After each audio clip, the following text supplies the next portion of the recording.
Elnök úr, Mr. Speaker, dear colleagues, esteemed guests, ladies and gentlemen, good morning and welcome to the meeting of the Secretaries General of the EU Parliaments here in the upper chamber hall of our historic Parliament building.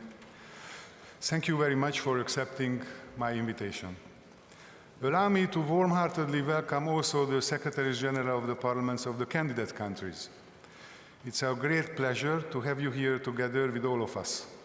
I do hope that your presence will soon be ex officio as those who are coming from EU member states and not only as a special invitee. I also welcome Ms. Despina Chassivasiliou, Secretary General of the Parliamentary Assembly of the Council of Europe, as a special guest to our event.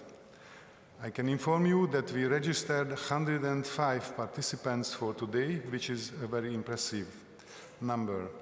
The presence of 24 Secretaries General, 8 Deputy Secretaries from the EU Parliaments, as well as representatives from 8 out of the 9 candidate countries' parliament is already a success. Once again, thank you for your interest.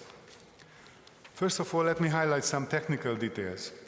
As to the microphones and the headphones are concerned, both of them can be found in the drawers under your desk. You may ask our colleagues in the room for help to select the language you prefer. During the meeting, there is English, French, Italian, Bulgarian, and Lithuanian interpretation. As per the standing orders of the Hungarian National Assembly, it is not allowed to bring any food or drink inside the plenary hall, but the good news is that coffee and refreshments are continuously available outside on the corridor on this side. After these short technical announcements, let me switch to Hungarian for a second. Részemről a megtiszteltetés, hogy megadjam a szót Kövér László elnök úrnak, hogy pulpitusról mondja el üdvözlő beszédét. Elnök úr, parancsoljon, öné a szó.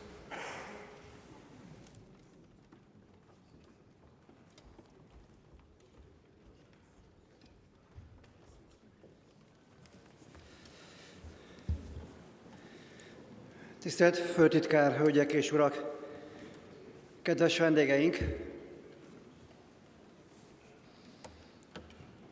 Isten hozta önöket a Magyarországházban, a világ egyik legszebb parlamenti épületébe, a Magyar Géniusz építészeti megtestesülésébe. Köszöntöm az Európai Unió parlamenti hivatalvezetői és főtitkárai találkozójának minden résztvevőjét.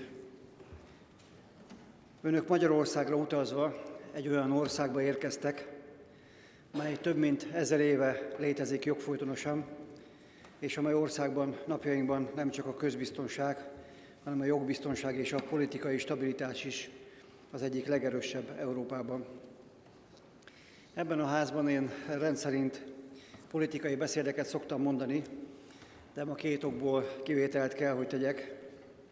Egyrészt azért, mert munkájukból kifolyólag önök eleget hallhatnak ilyen szónoklatokat, másrészt pedig azért, mert munkájuk során önöknek mindig függetleneknek kell maradniuk mindenféle politikai nézettől. Hivatali munkatársaimmal szemben is ez a legfontosabb elvárásom, amelyet ők azzal viszonoztak, hogy évtizedeken és kormányokon átívelő módon szakszerű és lojális munkavégzésükkel a magyar közigazgatás legstabilabb intézményévé emelték az Országgyűlés hivatalát.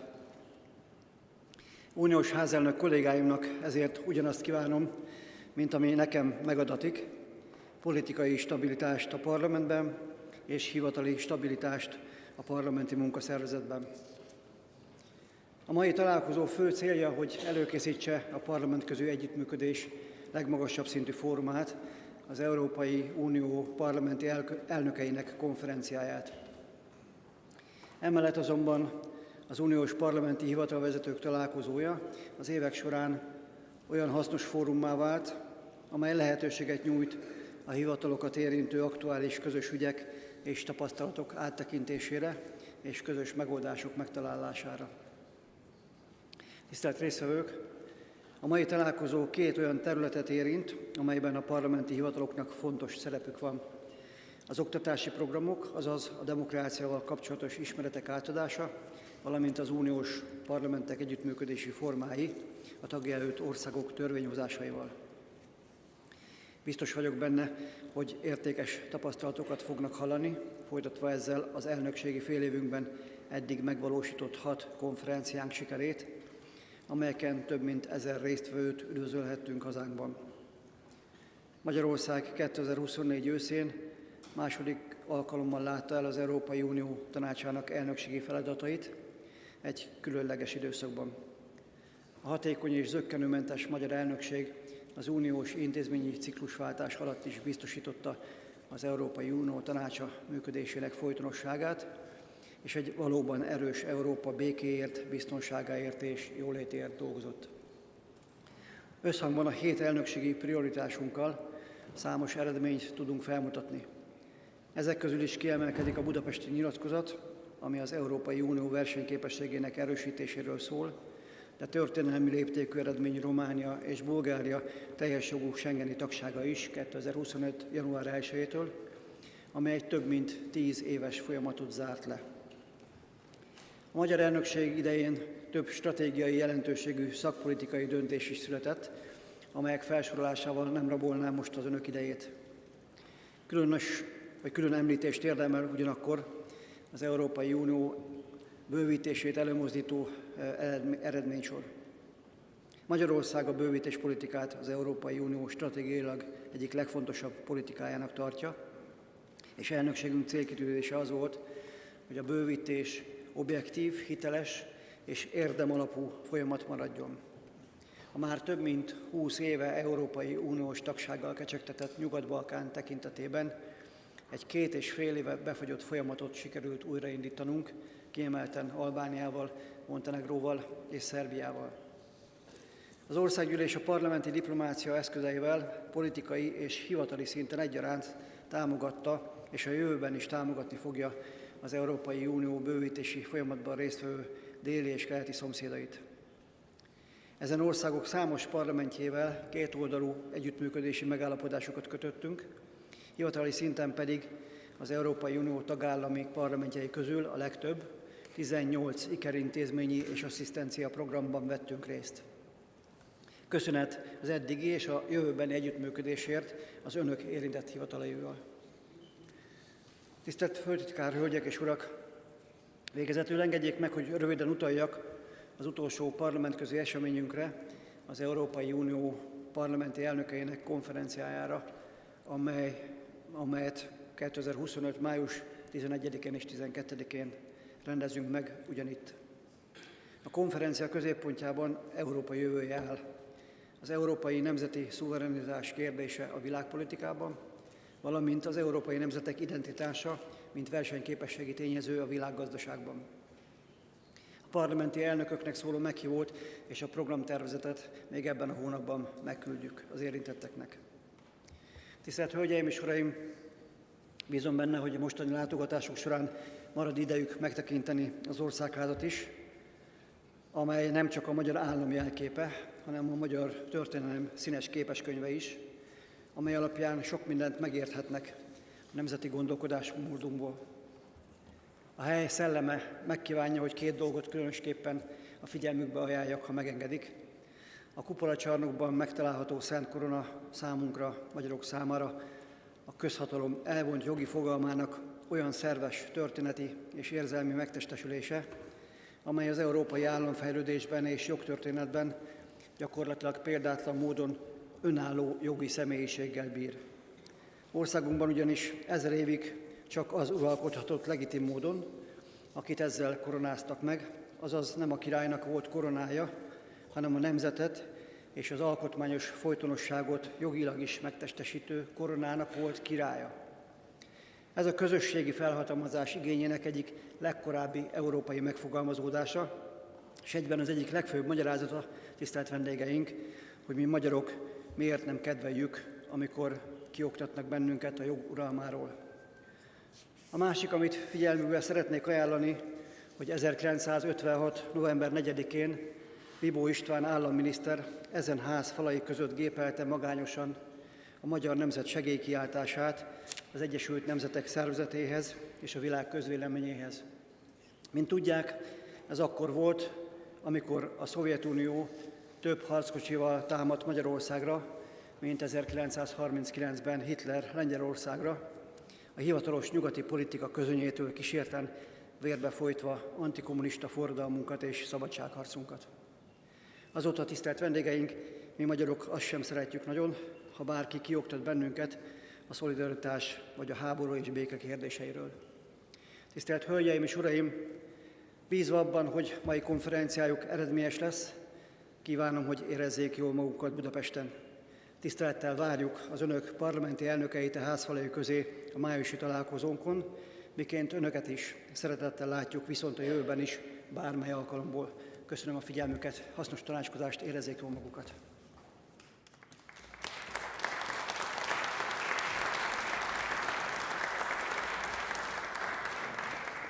Köszönöm, elnök úr, nyitó gondolatait. Thank you very much, Mr. Speaker, for your opening thoughts. Now I present the draft program of our meeting, which you have already seen and which was approved by the Troika at yesterday's meeting. In the first session, I will present the draft program on the Conference of the Speakers of the European Parliament. This draft was distributed electronically yesterday after the Troika meeting and is also available in printed form in the desk at the entrance of the plenary hall. Our second session will focus on education on democracy and citizen education programs in the parliaments, in which Mr. Alessandro Chiocchetti, Secretary General of the European Parliament, and Mr. Harald Dossi, Secretary General of the Parliament of Austria, will share their introductory remarks after my presentation. After the coffee break, we will discuss the cooperation of the EU parliaments with the parliaments of the candidate countries. In this session, Mr. Peter Sárdi, Director of Foreign Relations of our office, Mr. Srdjan Smiljanic, Secretary General of the National Assembly of Serbia, and Mr. Jonathan Murphy, Head of the Inter-Pares program, will deliver their keynote speeches. In session 4 is on information exchange between parliaments, so the IPEX-related issues will be on the table. And finally, we also dedicated some time for other issues at the end of the conference. Before starting our agenda, a few more technical details related to the request for the floor. We already have registered 4 requests from the delegations before the conference. I raise your attention that certainly you can submit further requests at the registration desk situated in the center of the chamber.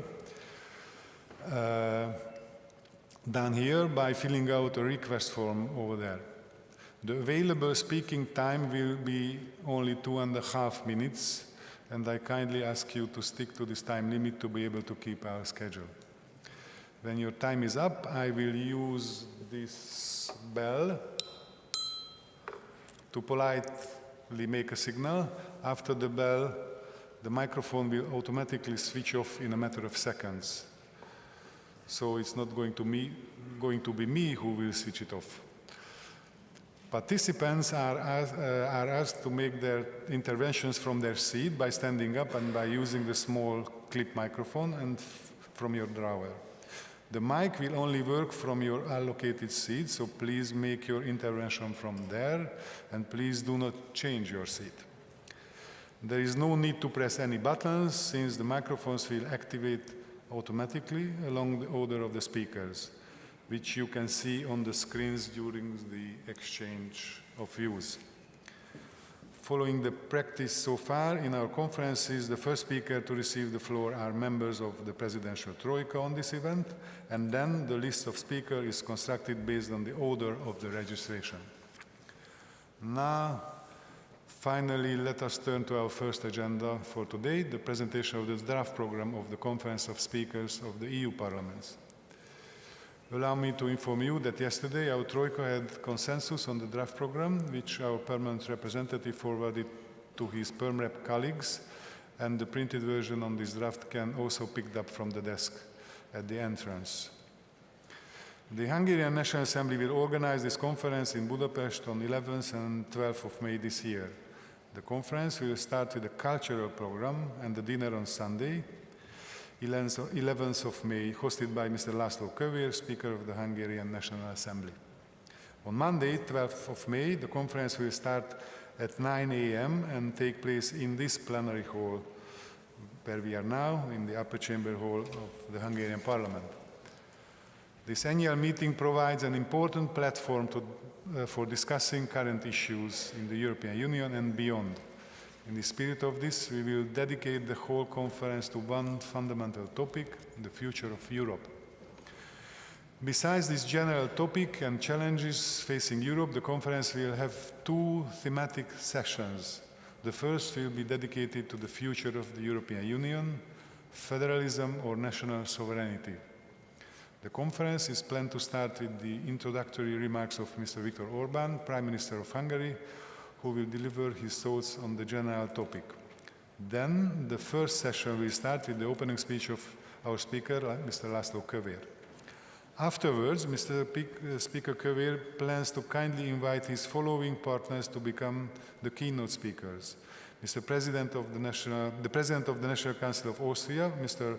Walter Rosenkranz, Monsieur Gérard Larcher, President of the Senate of France, the President of the European Parliament, Ms. Roberta Metsola.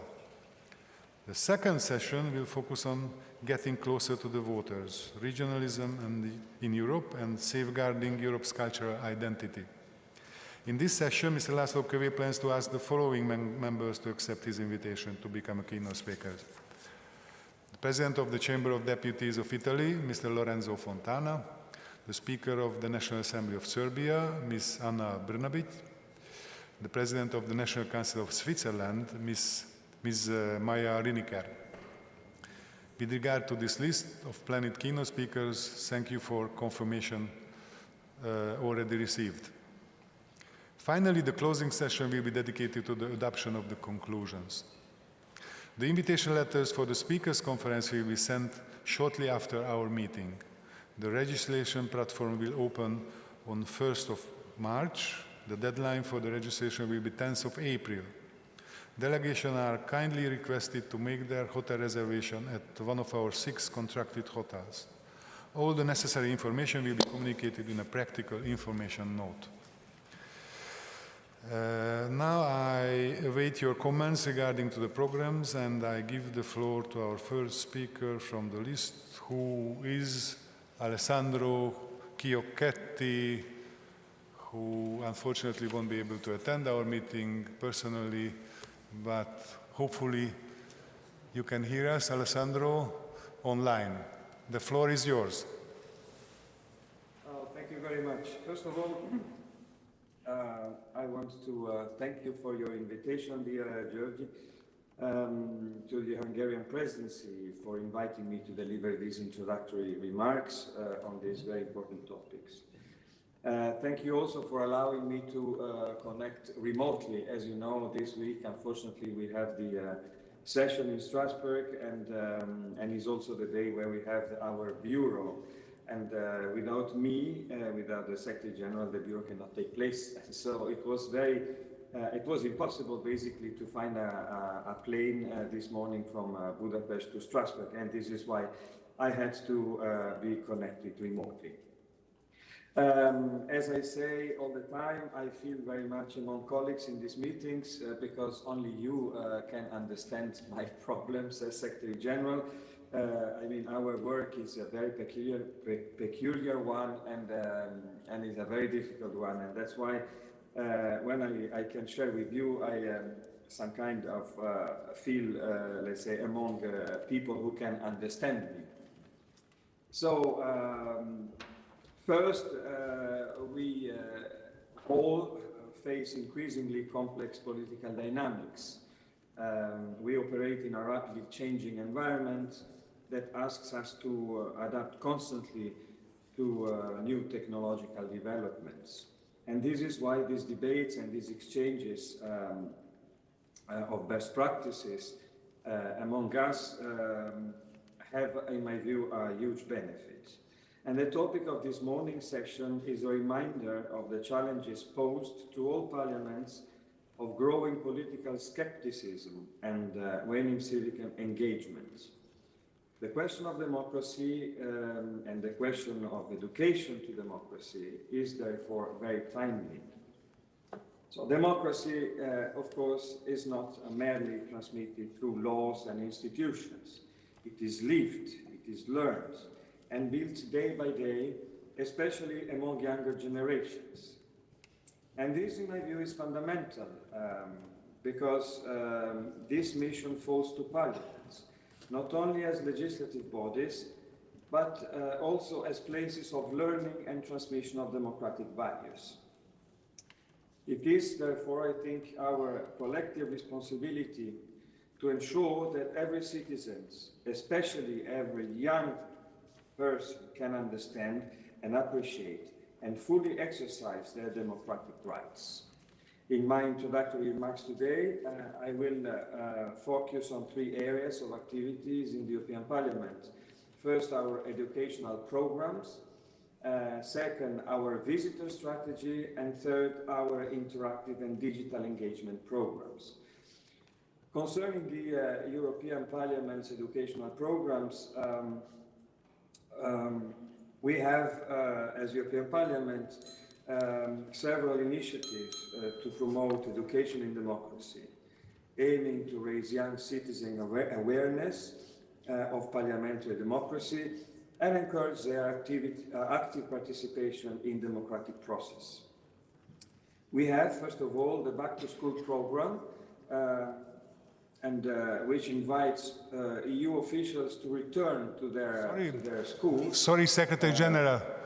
Sorry to interrupt you, but now the agenda is only the agenda of the Speakers' Conference, and afterwards we will turn to the education of democracy. So, if you don't mind, if you don't have any more comments on concerning the EU conference, then we will give back the floor to you after this agenda. Okay. Then on this, I will only say that we are perfectly fine with the agenda that you propose.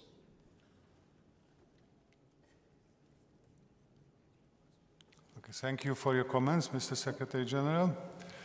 And now the floor is Fabrizio Castaldi from Italy.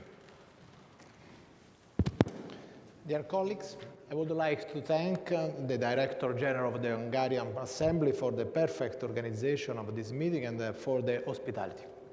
I appreciate that the agenda of the next Speakers' Conference focuses on crucial issues in the debate on the future of the European integration process. I would like to confirm that the President of the Italian Chamber of Deputies, Mr. Lorenzo Fontana, is pleased and thankful to be one of the keynote speakers in session 2. Thank you very much.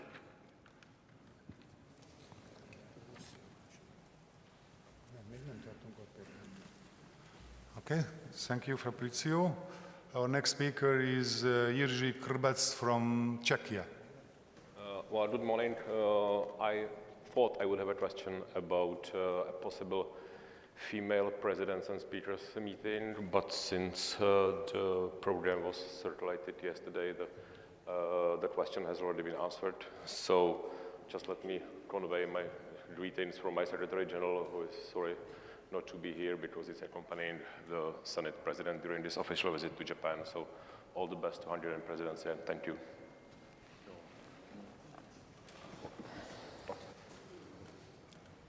You mean, okay, thank you very much.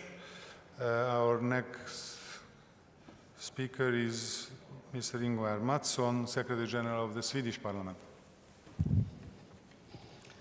Thank you very much, and I agree with previous speakers that thank you very much for arranging this conference for us in such beautiful venues.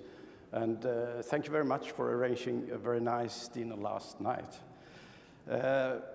When it comes to the program, we all know that the role of our speakers differs depending on our constitutions. In the Swedish constitution, the speaker is supposed to be politically neutral, which means that he is not supposed to take part or intervene with policy statements in issues that might be controversial in Sweden. That's why he, at many occasions, have proposed that the conferences focus on exchange of experiences when it comes to the role of the speaker in the parliament and how the parliament works. We would, of course, I have not been able, though, to confer with him before because the program was sent out such late time, but I'm sure he would have appreciated if it on the agenda also was room for such discussions. Then I'm sure it's going to be a very interesting program nevertheless, and I'm quite sure that all the speakers will appreciate if during the conference there will be ability for swift exchanges, not only long speeches in a long row after each other. So if possible, when you plan for the conference, make it possible to find a forum where you make it possible to make the discussion more swift and more to the point, perhaps. Thank you very much. Thank you very much for your thoughts. Our next speaker is Silke Albin, Deputy Secretary General of the German Bundestag. The floor is yours. Thank you very much. Let me take the opportunity to also thank you very much for the organization of this conference and the unique location where it takes place today, and also for the program you proposed. Allow me one comment to the session 1 topic, and it maybe has something to do with my Swedish colleague and his intervention. It's generally a very good topic, and we have been dealing with the future of Europe several times on this conference already. But there are only 2 scenarios from federalism or national sovereignty, and maybe this could be an unnecessary and very political restriction. Maybe we could just keep it open and talk about future European Union or the future of the European Union, and delete the alternatives you propose, or maybe say between sovereignty and federalism. So this would be a recommendation from us to keep it more open and to give us the opportunity to discuss about more scenarios concerning the EU. Apart from that, I would also like to support my Czech colleague about the female format. I think this was a very good comment as well. Thank you. Thank you very much for your comment. And as far as I see, there is no other applicants to take the floor. So we all know that the agenda items of the EU Speaker Conference is always a delicate issue. However, we try to find and put the agenda current topics and that leave enough room for a wide range of other topics to be included in the discussions. And I understand your concern that it's too narrow, the subtitle of one of the agenda points. So I will forward your remarks and requests regarding to the program to Mr. Speaker Kövér for consideration, and the final draft agenda will be included in the attachment of the invitation letters. So I hereby declare our first session closed.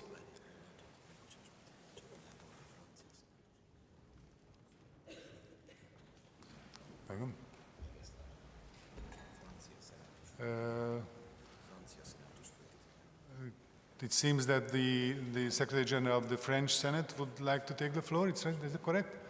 Okay, then please go ahead.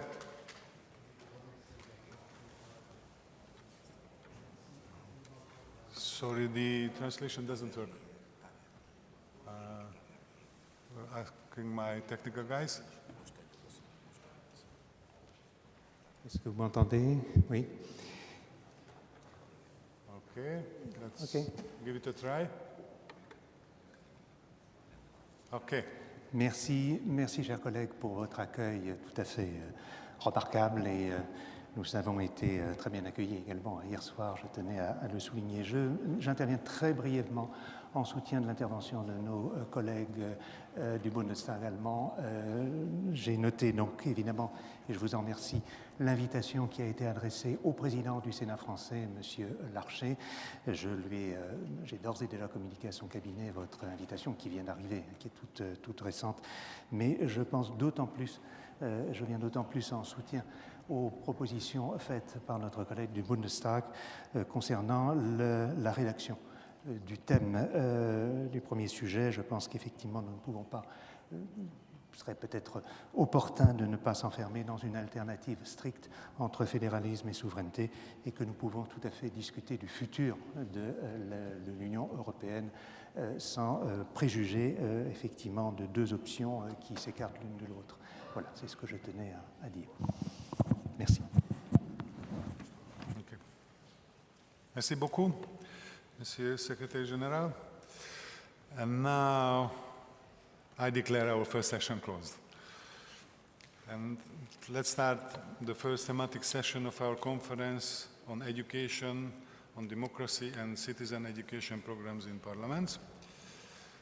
And in this agenda point, I thank you for our two keynote speakers, Mr. Alessandro Chiocchetti, Secretary General of the European Parliament, and Mr. Harald Dossi, Secretary General of the Parliament of Austria, for accepting our invitation to deliver introductory presentation in the referred topic.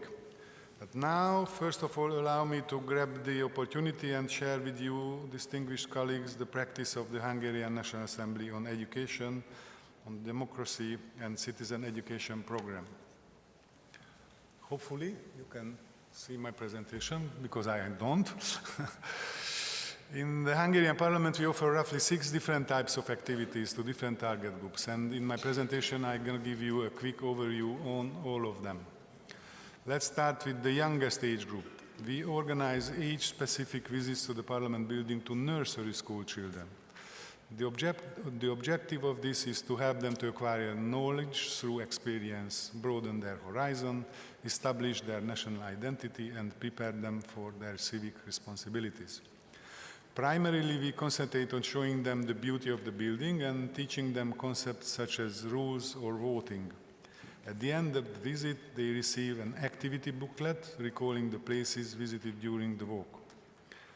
Furthermore, on National Heritage Days, families can sign up for an interactive tour which includes a puppet show where children can meet the character from our storybook series shown in the bottom of the slide. They can also sign up for the next target group is the primary school students, who can choose from various historic topics like the Holy Crown, the medieval or the mid-19th century assemblies. The 1956 massacre took place in front of the Parliament building, and election campaign history.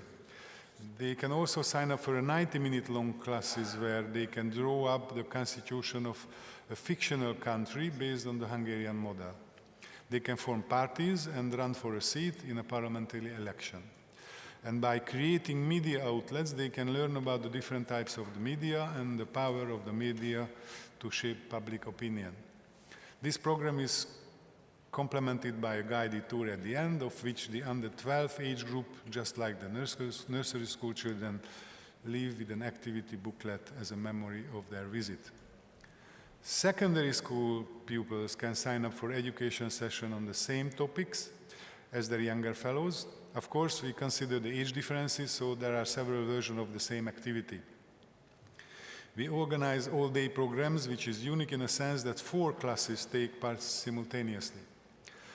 The so-called Parliament private lesson offers a taste of a daily life in Parliament. The students do not need to prepare in advance, and the program is designed to be enjoyable for everyone. They can meet with an MP, visit to the gallery hall in the plenary, and simulate a session and fill in a quiz. The democracy game, on the other hand, involves role-playing the path of a bill from its submission to the final vote. This game requires 3 weeks of preparations on the subject of the bill, during which participants can take time to learn about the views of the party they have been assigned. Parliament private lessons are organized every 2-3 weeks during the school term and democracy games once a month. Participants of the democracy game already have an in-depth knowledge of the work of the legislation, receive a brochure of the Hungarian National Assembly shown in the lower right side of the slide. Both of all-day programs for secondary school students are also available to university students with certain adjustments. Plus, we have a field trip to the students from the University of Public Service, in which freshman students can participate in a program similar to the private lesson. The basic concept is that those planning to enter the civil service should visit the Parliament at least once and get useful information on the workings of the legislature. At the end of the program, they return home with a library membership card and a set of our booklets. 3 of these are shown on the slide. For university students, there is a role play called Model Parliament, in where they can submit a bill and proceed it all the way to the final vote. It was created based on the democracy game, with the difference that it gives participants more freedom. The students can decide which party they want to form and with whom they want to cooperate. 6 groups can participate in this activity at one time. These participants also receive a booklet on the Hungarian National Assembly as a gift. In Hungary, teachers are required to complete 120 hours of training every 7 years.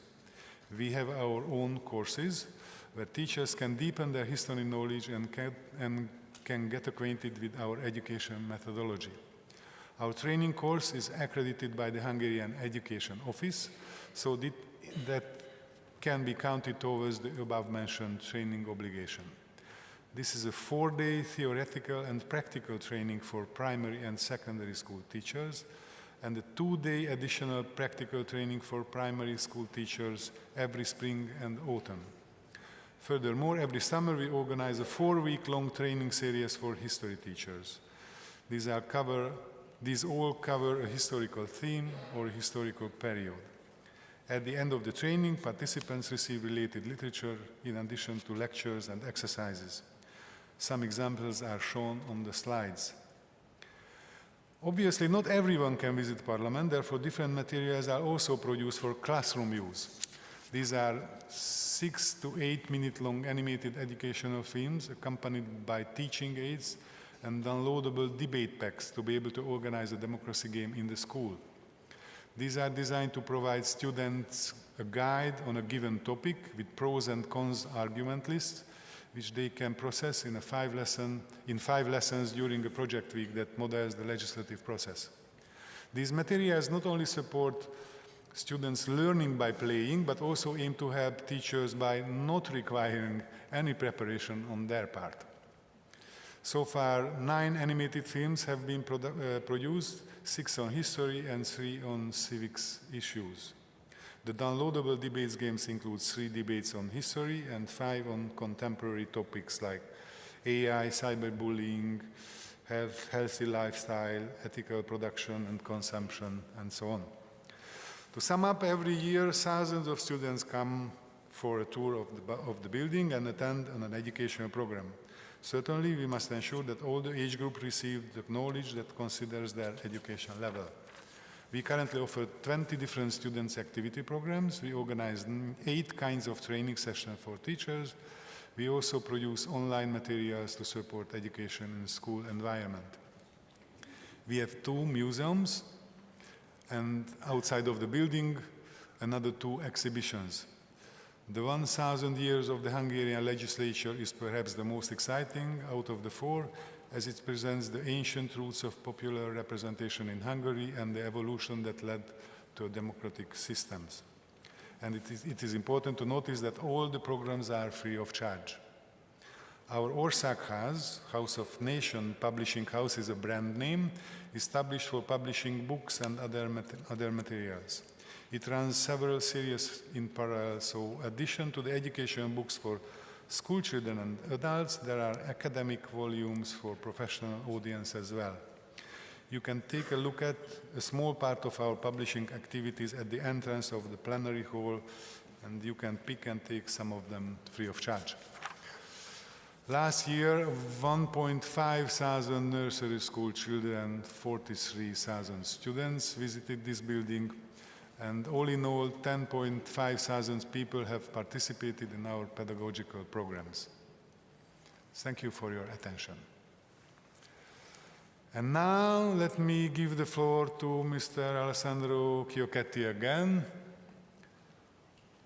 who hopefully will be with us soon.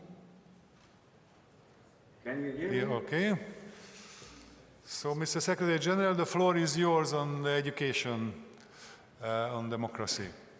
Yes, thank you, Georgi.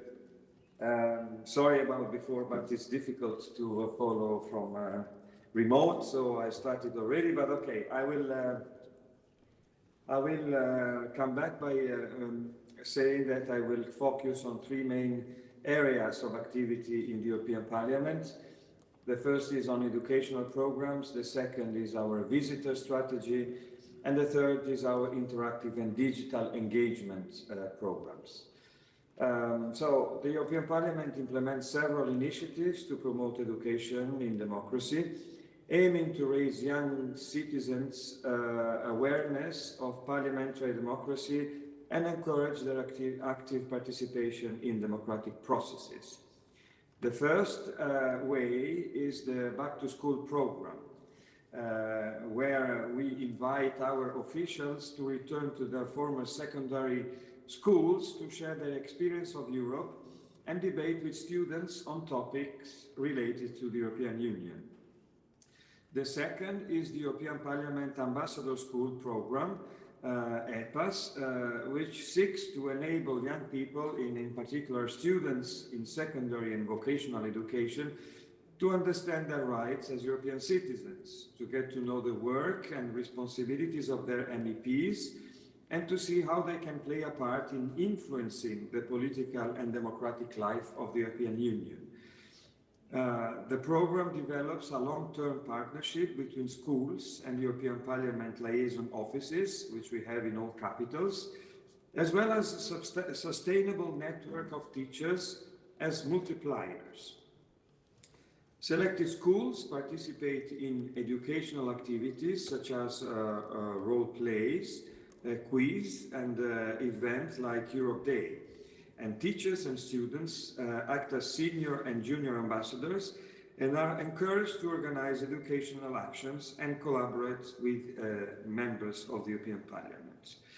And I have to say, given the success of this, we decided to scale up the program and asked to increase the number of participating schools up to more than 3,000 by the school year 2026-2027. Thirdly, we have Euroscola, and this program allows students to participate in parliamentary simulation sessions in Strasbourg, where they take on the role of MEPs to debate and negotiate and amend and vote and finally adopt resolutions on real EU issues. So Euroscola brings together students from the age at least of 14 years old, from all 27 member states, from the candidate countries, and also former member states, like our friends from the UK. In the school year 2023-2024, the program saw around 18,000 students participate throughout 15 sessions, including 10,000 on site and 8,000 online participants. And predominantly, these were first-time voters. As you know, every 2 years we organize in Strasbourg the I event, is the European Youth Event, which brings together thousands of young people from across the EU and also beyond the EU. It is a unique opportunity for people ranging from 16 to 30 years old to debate directly with members of the European Parliament and other European decision makers and exchange views with experts, activists and content creators. The I 2025, which is the 6th edition of this event, will take place on the 13th and 14th June 2025, offering an interactive and dynamic mix of activities, debates, workshops, visits, artistic performances, and much more, both inside the European Parliament in Strasbourg and around the I-Village. So, concerning the visitors' strategy of the European Parliament, so our visitor strategy is designed to improve the visitor experience, decentralize outreach, and strengthen collaboration with other institutions. The mission is clear, and it is to raise citizen awareness and engagement with the European Parliament through modern and high-quality communication. What does it mean in practice? It means that citizens are welcome to visit and explore the European Parliament facilities. They can see the hemicycle where debates then take place. They can go to the Parliamentarium, which is an interactive visitor center that brings the European Union to life.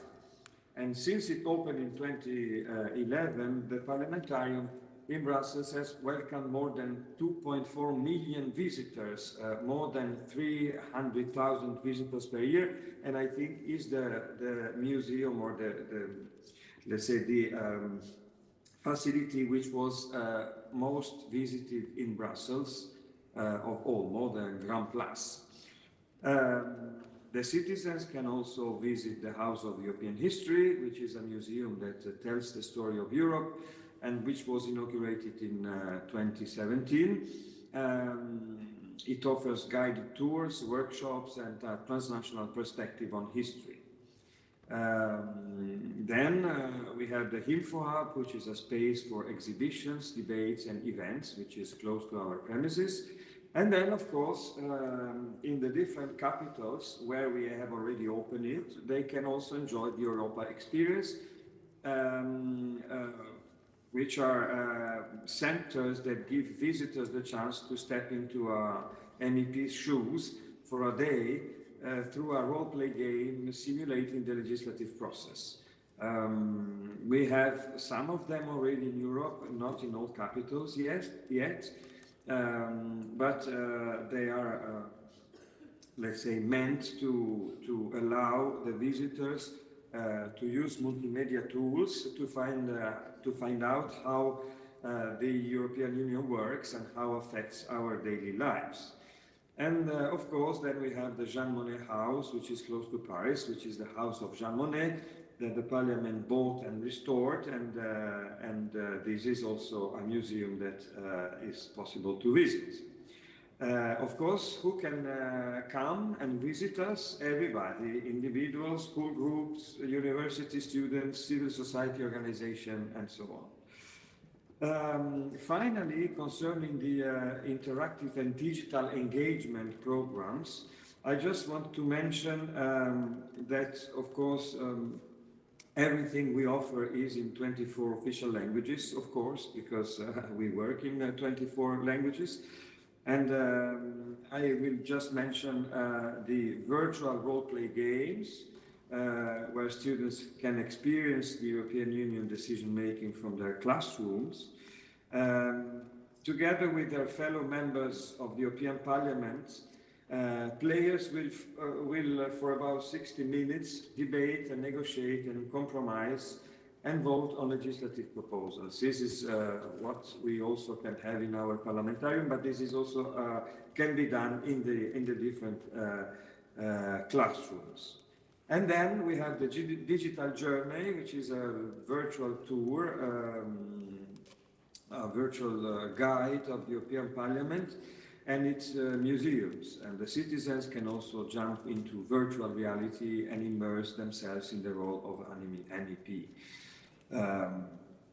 Now, I gave you an overview of all our initiatives in terms of education on democracy, but I would like to conclude by stressing the needs for even closer cooperation among our respective parliaments.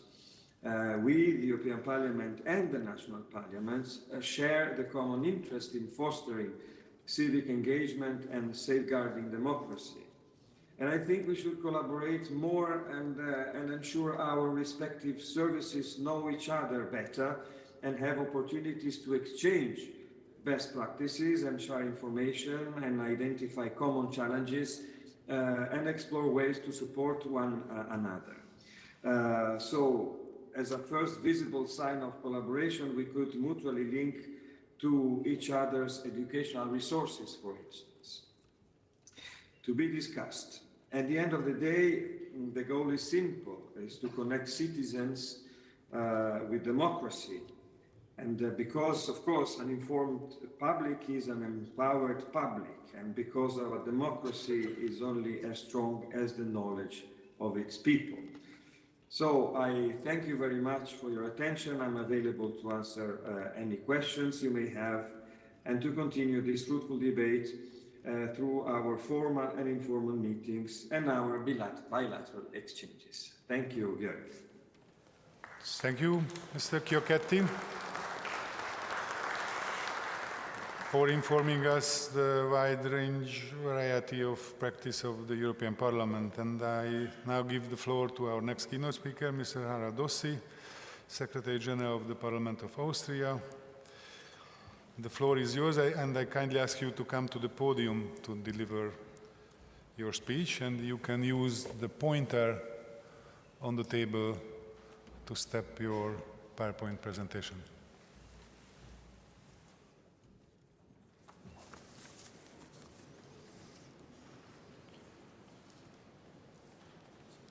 Thank you very much, dear Chair.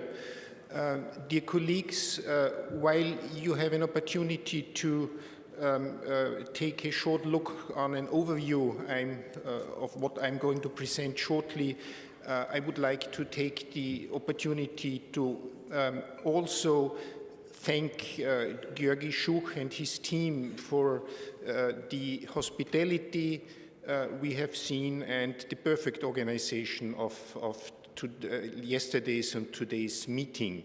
And I think we all are looking very much forward to meeting again with our speakers in May here in Budapest. But now to the substance.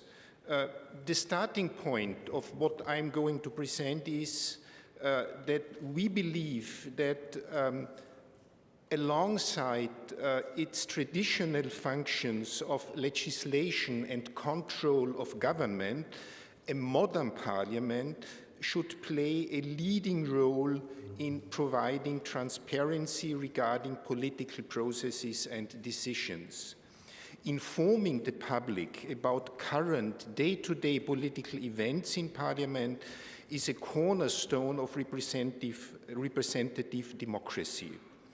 An essential prerequisite for being able to understand and evaluate these daily political events and discourses is, in turn, knowledge of the basic rules of parliamentary democracy in practice. Particularly in times in which countries across the world are facing crucial challenges, it is of utmost importance to promote the awareness for democratic processes and parliamentarism and to strengthening democratic institutions. It is crucial to raise the interest in political participation and civil society involvement.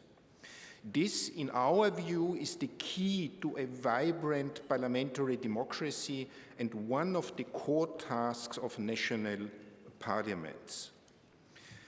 Our parliament, the Austrian parliament, took responsibility for providing opportunities to learn about the principles of democracy and parliamentarism, and all this trying to do it at the authentic place of legislation in the main building of our parliament. And we offer an opportunity to learn at the original location and with the involvement of members of parliament. We provide information and education as a basis for forming an opinion, making electoral decisions, and participating in political processes. The lowering of voting age in Austria from 18 to 16 years in 2007 was the starting point for the implementation of programs for children and young adults in our parliament.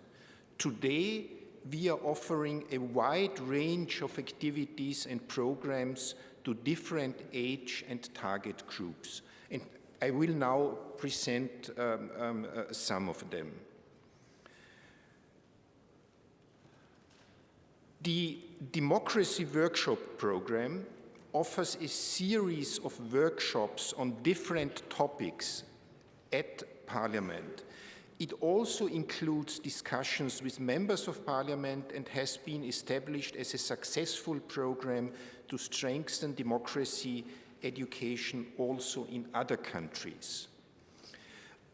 Additionally, the Youth and Apprentices Parliament, which are role-play activities simulating the legislative process at Parliament, and also in this we are involving members of Parliament.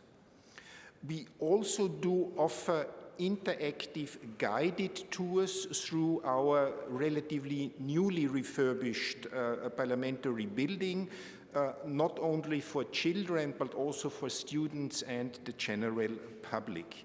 And I think that I would like to stress particularly that we use these guided tours not only to show the building, but also to tell in each and every of these guided tours something on actual political substance, and also contributing through these guided tours to our education program. And aside from these interactive programs, in our newly refurbished parliament, we have a new visitor center spanning over 105,000 square meters, where we present a wide range of historical and actual information on parliamentarism and democracy. Furthermore, for anyone who cannot travel to Parliament, we also have specific offers. The program Parliament Comes to You provides mobile workshops at schools and kindergartens everywhere through Austria. Another program we are calling Parliament on Tour is our traveling mini-museum with interactive media stations that tours through all our federal states.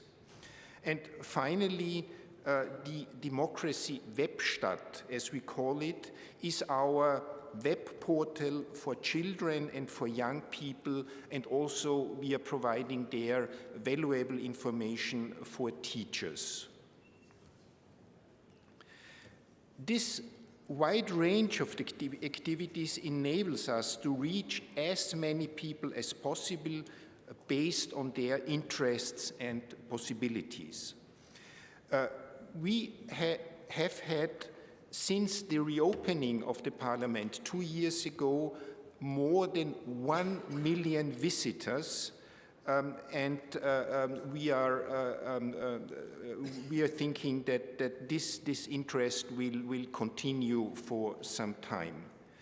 And I think we believe this underlines the interest of the public to not only see the Parliament, see the building, have a look at the building, but also to learn more about parliamentarism and democracy. Ultimately, the goal is to promote the willingness to participate in democratic processes. And we have to provide opportunities to foster skills needed for active participation.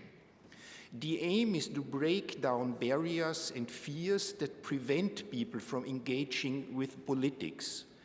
The articulation of opinions is encouraged and thus a lively positive experience of democracy is made possible. A visit to our parliament should not only give visitors a better understanding of how parliamentary processes work, they should also experience how important democracy is for their everyday lives and how many opportunities each individual has to participate in this democracy. They should be made aware that it is the responsibility of every citizen to engage with this issue and make their contribution. I believe it is crucial to deepen the knowledge and to foster active participation and thus to enable and empower young people to actively engage in society and in politics. Thank you for your attention.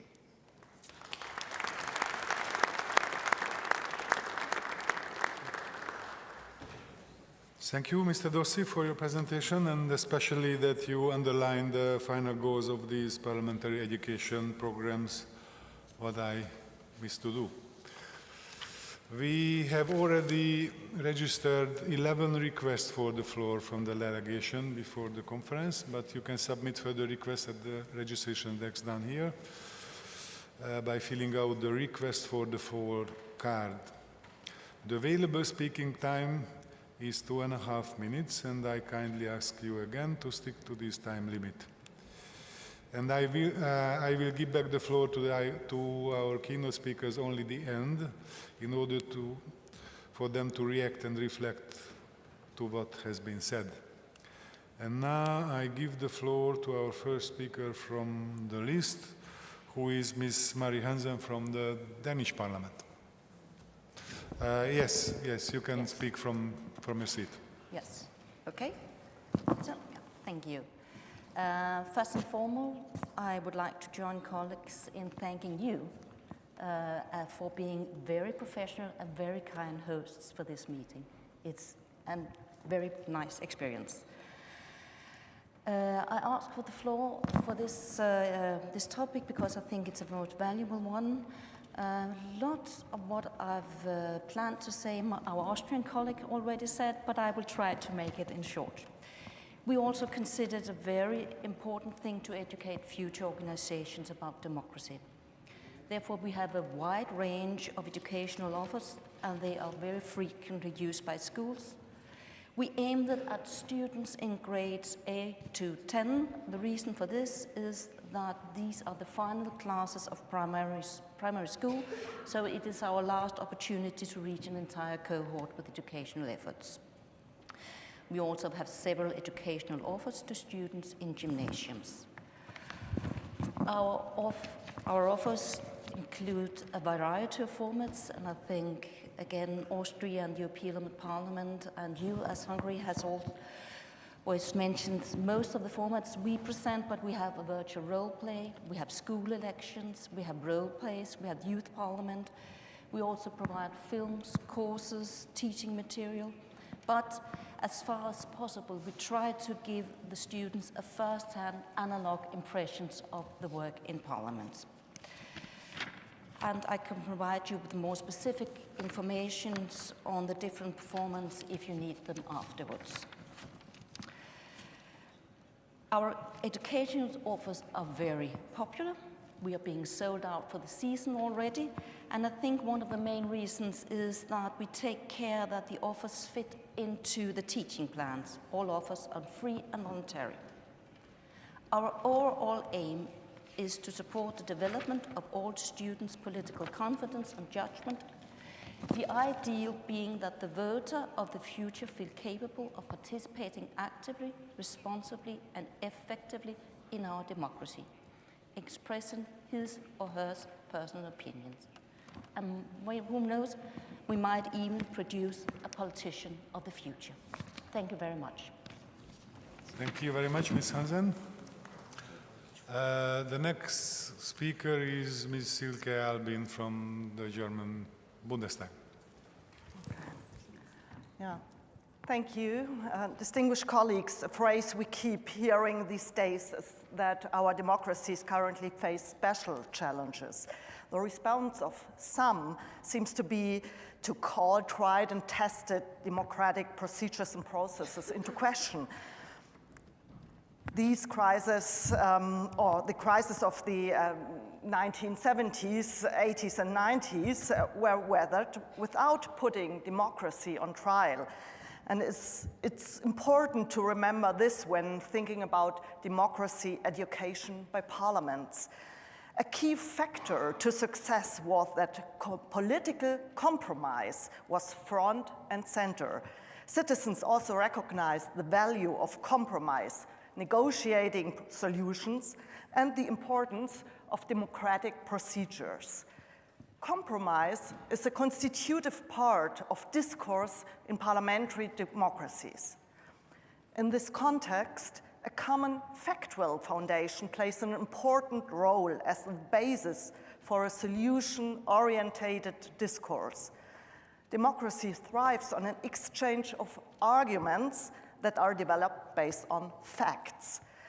If facts and opinions become blurred, if negotiating partners have different truths at their starting point, what can a compromise be based on? It is no coincidence that most of our parliaments offer research services to help members of parliament make decisions on a scientific basis. This is where we indeed are facing challenges currently. Social media acts as an accelerant for unsubstantiated positions which are sold as facts and spread, reaching a large audience. This is where civic education at parliaments should and has to come into play, especially now, to raise people's awareness of the importance of distinguishing between facts and opinions, to teach them the value of political compromise, to show that a discourse is only possible if you learn to accept that the other side's arguments could also be valid. At the German Bundestag, okay, I try to short, the German Bundestag, we have various educational programs that also address these premises, very similar to these presented by my colleagues from Hungary, Austria, and the European Parliament. And therefore, let me just highlight one aspect which is important for the German Bundestag in this discussion to the end, because we try to carry through an evaluation progress or process on our programs at the moment, because we try to reach as much young people with our instruments as possible. And I wonder which best practices you could propose today, present today to the German Bundestag for this kind of evaluation, because we would like to reach as many people as possible, and usually you reach just these young people, or in general civic people, which are already interested in politics, and we ask, or we wonder how we can use social media in this context. Thank you very much, and sorry, I apologize for the long speech. Thank you very much, Ms. Albin. And our next speaker is Ingvar Mattsson from Sweden.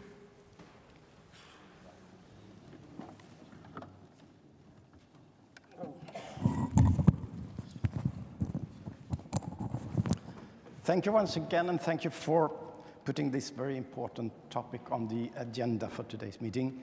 It's not one of those tasks that we perform because of its constitutional status, but nevertheless, it's very important. And I realized that during my preparations, I have had the intention to mention very much of that has already been mentioned. I will not repeat that, because we are doing very much the same things that has been mentioned. And I think one of the benefits with our meetings and the meetings that our colleagues have in this European family is a benefit for developing many of our tasks.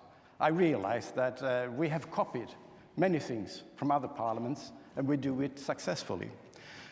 However, I would like to mention one thing, and that is most of these activities are focused on the parliament, on the parliamentary premises, when we receive visitors, pupils, etc.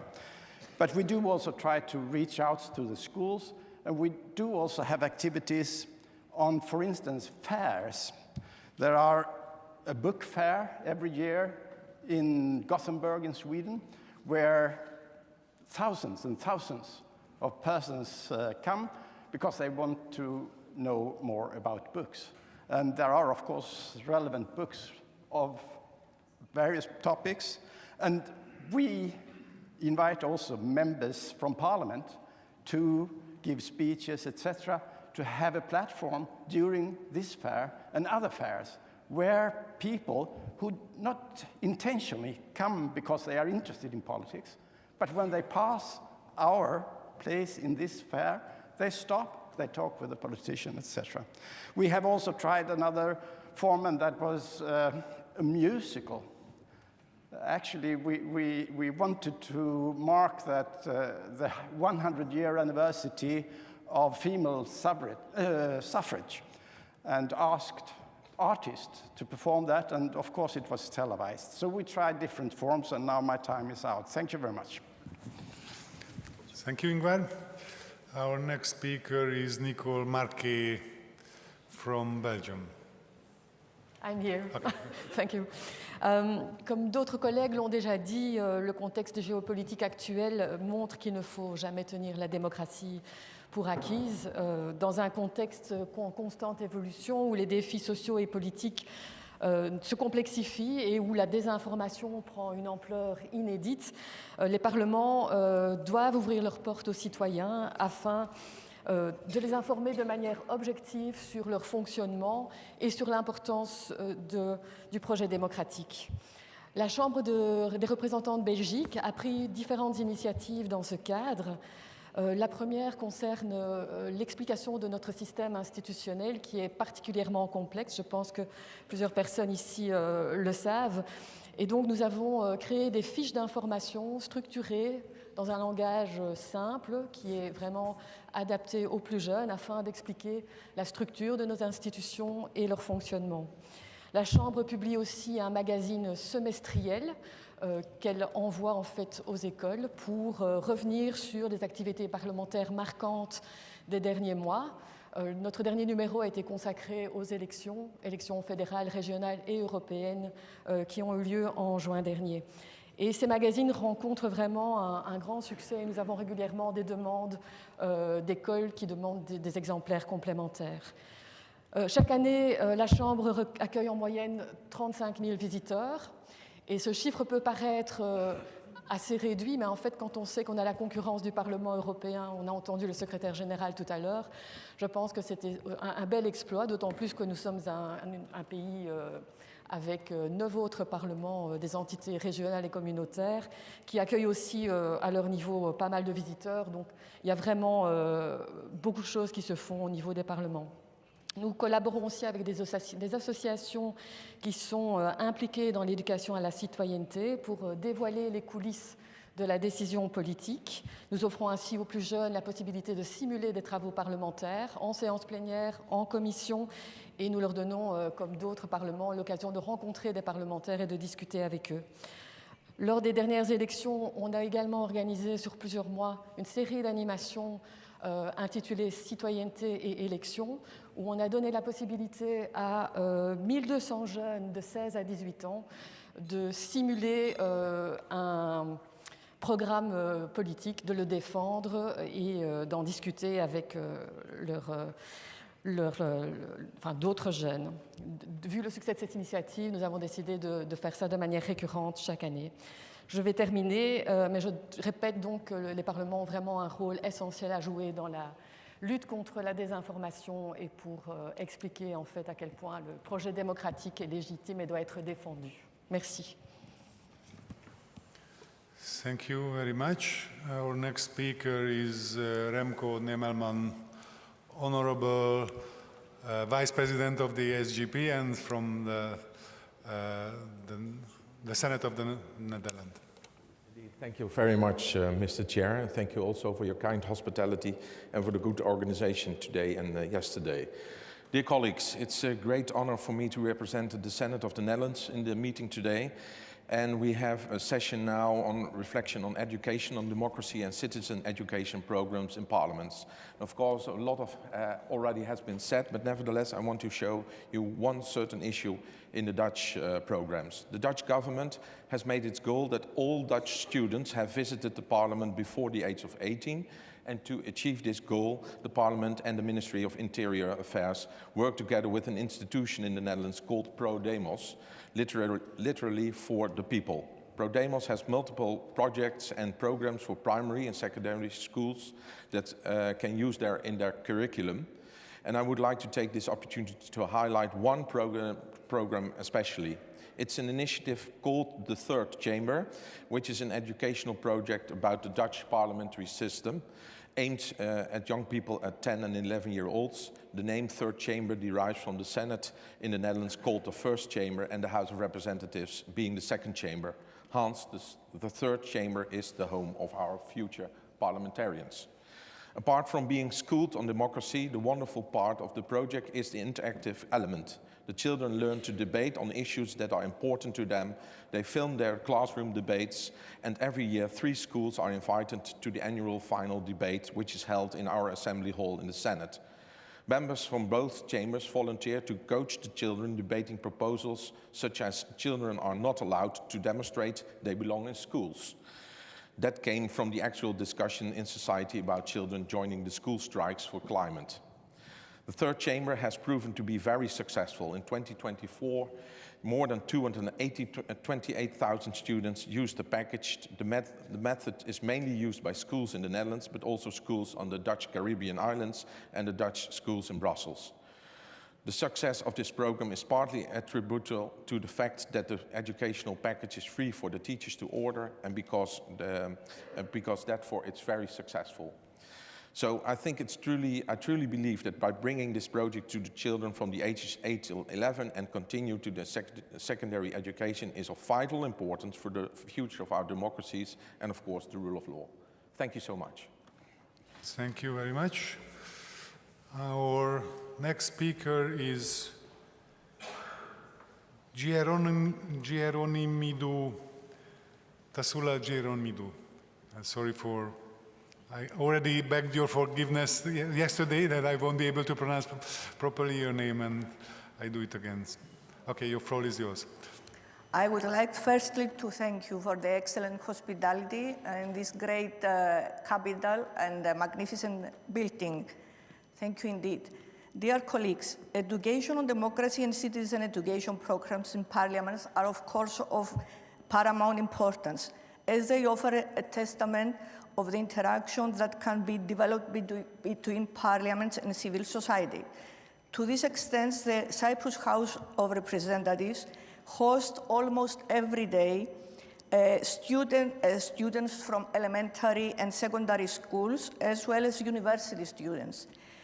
For university students, we offer also a 2-month session in summer, also called a stage, with lectures given from clerks and also from other officials, as well as attendance of meetings of plenary and committees sessions.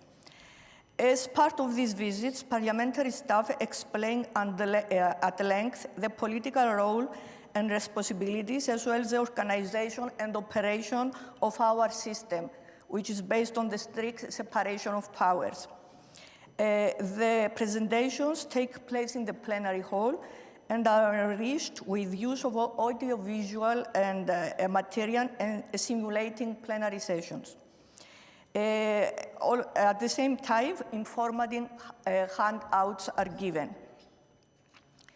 In addition, many other institutions and groups, both from Cyprus and from abroad, often express interest in participating in educational visits and other informational events. The premises of the Cyprus Parliament are very small indeed, so we are currently seeking for a new building so as to establish a visitor center. which will offer a holistic approach on education of all these groups. Another important development is recently we have established a foundation, a private legal entity for parliamentarism and participatory in democracy, which has also started to offer programs in collaboration with our house. Thank you for your attention. Very much. Our next speaker is Ms. Secretaries from Romania. Köszönöm a szót, elnök úr. A román szenátus főtitkár helyetteseként megtiszteltetés számomra, hogy bemutathatok egy innovatív és ígéretes projektet, amely tükrözi elkötelezettségünket az állampolgári ismeretek oktatása és a fiatalok demokratikus folyamatokba való bevonása iránt. Ennek neve Junior Szenátus. A Junior Szenátus 2022. június 1-én elindított online platform, egy romániai intézmény első, kizárólag gyerekeknek szóló weboldala, melynek fő célja a legfiatalabb polgárok tájékoztatása és oktatása a szenátus szerepéről és működéséről, a jogalkotási folyamatokról és a jogaikról. A Junior Szenátus program célkitűzései. Akadálymentes állampolgári nevelés. A platformon keresztül 7-14 éves gyerekek egyszerű és barátságos nyelven tanulhatnak arról, hogy mi a szenátus, hogyan születnek a törvények, és mi a parlament szerepe. Ez a megközelítés az állampolgári ismeretek oktatását absztrakt iskolai tantárgyból interaktív és lebilincselő folyamattá alakítja. A gyerekek bevonása. A Junior Szenátus ösztönzi a gyerekek aktív részvételét azáltal, hogy külön tereket biztosít, ahol kifejezhetik véleményüket, kérdéseket tehetnek fel, és akár saját definícióikat is megadhatják a Mit gondolnak a gyerekek szekcióban. Így a gyerekek a demokratikus párbeszéd aktív részévé válnak. A jogalkotási folyamat átláthatósága. Játékok, világos magyarázatok és a parlamenti képviselőkkel készített interjúk révén a gyerekek megértik, hogyan működnek az állami intézmények, és hogyan vonhatók be a jövőben az őket érintő döntéshozatali folyamatba. A platform hasznos eszköz a gyerekek számára az egész országban, beleértve azokat is, akik fizikailag nem látogathatják meg a szenátust. Online kapcsolatba léphetnek a szenátorokkal, és részt vehetnek virtuális találkozókon is. A szenátus létrehozott egy gyermekbaráti csoportot, amely rendszeresen konzultál a gyermekekkel a jogalkotási folyamat során, biztosítva, hogy hangjukat a döntéshozók meghallgassák és figyelembe is vegyék. A játékokon és az oktatási tevékenységeken keresztül a gyerekek szórakoztató és emlékezetes módon tanulnak jogaikról és a demokrácia működéséről. Összefoglalva, a Junior Szenátus nem csak oktatási platform, hanem hatékony eszköz a demokratikus értékek előmozdítására és a fiatalok közéletbe való bevonására. Köszönöm, hogy meghallgattak. Köszönjük szépen. Our next speaker is Fabrizio Castaldi from Italy. Dear colleagues, I would like to thank the keynote speakers for their contribution to such an important topic. In the last 25 years, the Italian Chamber of Deputies has opened its doors to citizens and students through several initiatives, following the inputs by the parliamentary bodies and the political groups. Indeed, we believe a closer relationship between Parliament and citizens is essential to make democracy stronger and healthier. All citizens can attend the sittings of the Houses of Parliament, as well as events, seminars, other initiatives that the Chamber and the MPs host in the Chamber's reception rooms. In addition, an Open Door Day every first Sunday of the month offers visitors a guided tour of Palazzo Montecitorio. To give you an idea, all these initiatives, including guided visits for schools, attract about 300,000 visitors a year. Within this framework, we consider as a priority the initiatives targeted at students of different age groups, ranging from primary school to postgraduate. It's crucial for our democracy to have an engaged and proactive young generation, also taking into account the concern related to high percentage of young people who don't vote. In the last Italian political election in 2022, 42% of the 18 to 34 years old didn't vote. This percentage represents a warning about the growing distance between the institution and the young generation. Therefore, the Chamber has been organizing initiatives targeted at students for many years. First of all, we offer educational tours for 350 students per day from Monday to Friday. Our aim is to allow students to truly understand how the Chamber works and what the daily job of the MPs is. Secondly, we organize a training session and competition. Finally, I want to recall that we have a designated website to provide useful information for teachers and students wishing to participate in the competitions. Over the years, the website content has increased significantly. Today, this consists of a large section of podcasts, dossiers, and books, customized according to the age of students on different parliamentary topics. To give you some figures, since the beginning of the current legislative term in October 2022, more than 40,000 students from over 1,000 schools visited Palazzo Montecitorio. 62 meetings were organized, including study visits and training days, with the participation of over 2,000 students. Thank you for your attention. Grazie, Fabrizio. Our next speaker is Vyacheslav Shtuchny from Ukraine. First of all, I would like to express my gratitude for the invitation to participate today in a meeting for Secretary Generals. Thank you, your team, and your personally, dear Secretary Generals, for organizing this meeting. The issue of education on democracy and citizens' education is extremely important for us. The Education Center of the Verkhovna Rada of Ukraine was founded in 2019 and did not stop during full-scale Russia invasion. During this time, nearly 400 events were held for 290,000 participants. For example, one of the online lessons dedicated to the second anniversary of the full-scale Russia invasion gathered 31 participants, and dedicated for Day of Europe is 50,000 of participants. Today, Education Center offers the following formats of work: interactive lessons for the visitors of the activities of the Verkhovna Rada of Ukraine and the basics of parliamentarism, development of interesting information and education materials, holding meetings and workshops with MPs of Ukraine, and organizing debates, speech, and discussion. During the wartime, it's more online. Our team also organized on-site parliamentary lessons in the regions of Ukraine, talks about important educational changes on social media, launched drone diplomacy, and recorded the first parliamentary podcast, and conducts the special courses. And also we never stop, and we have a plan. Today we are working very actively to establish the Center for Statehood of the Verkhovna Rada. It's like visitor centers, whose main goal is to support the openness of the Ukrainian parliament, create high-quality communication with citizens, especially with young people, raise public awareness of the activities of the Verkhovna Rada of Ukraine, and build trust in the parliament as the sole legislative body of the Ukrainian state.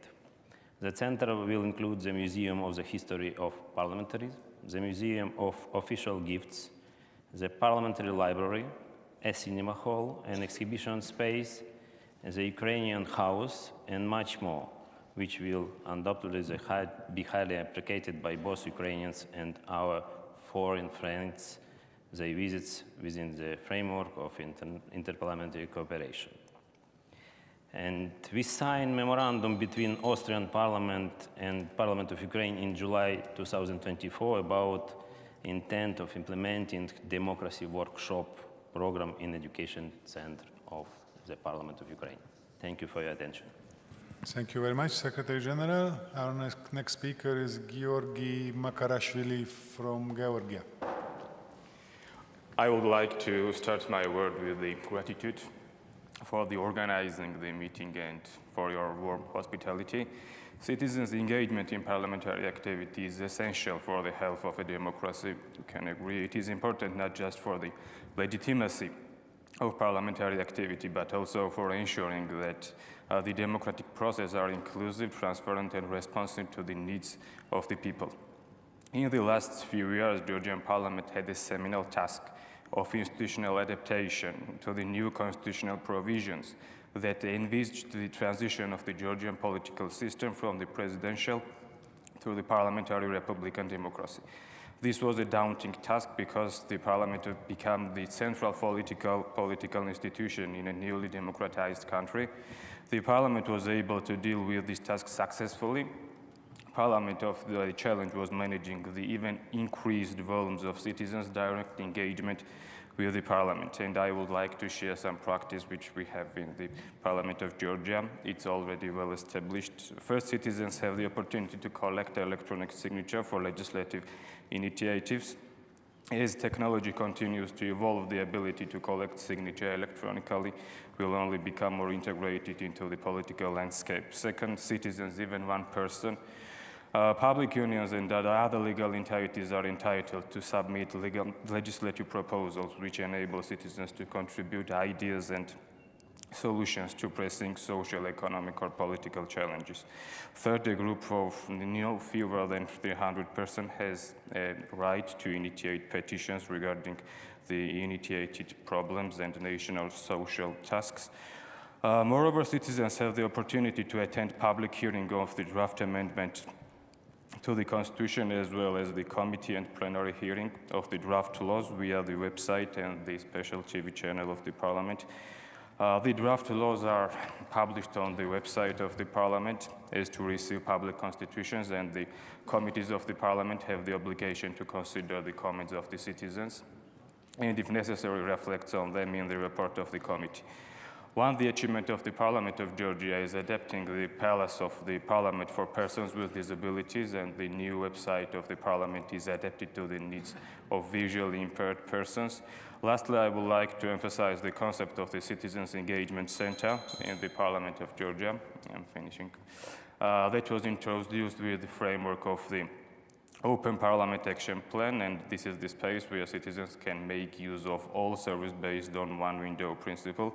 Ironically, the citizens' engagement with the Parliament is not always as constructive business, and the last few months, the Parliament as an institution and a physical building become a target of assault by the groups. We see citizens' engagement in parliamentary activity as a tool to ensure effective functioning of democratic governance. We stand ready to learn more from the best practice of our partner countries and further share our own experience in this regard. Thank you again. Thank you very much. Our next speaker is Ms. Marina Dimovska, Secretary General, Parliament of North Macedonia. Thank you very much.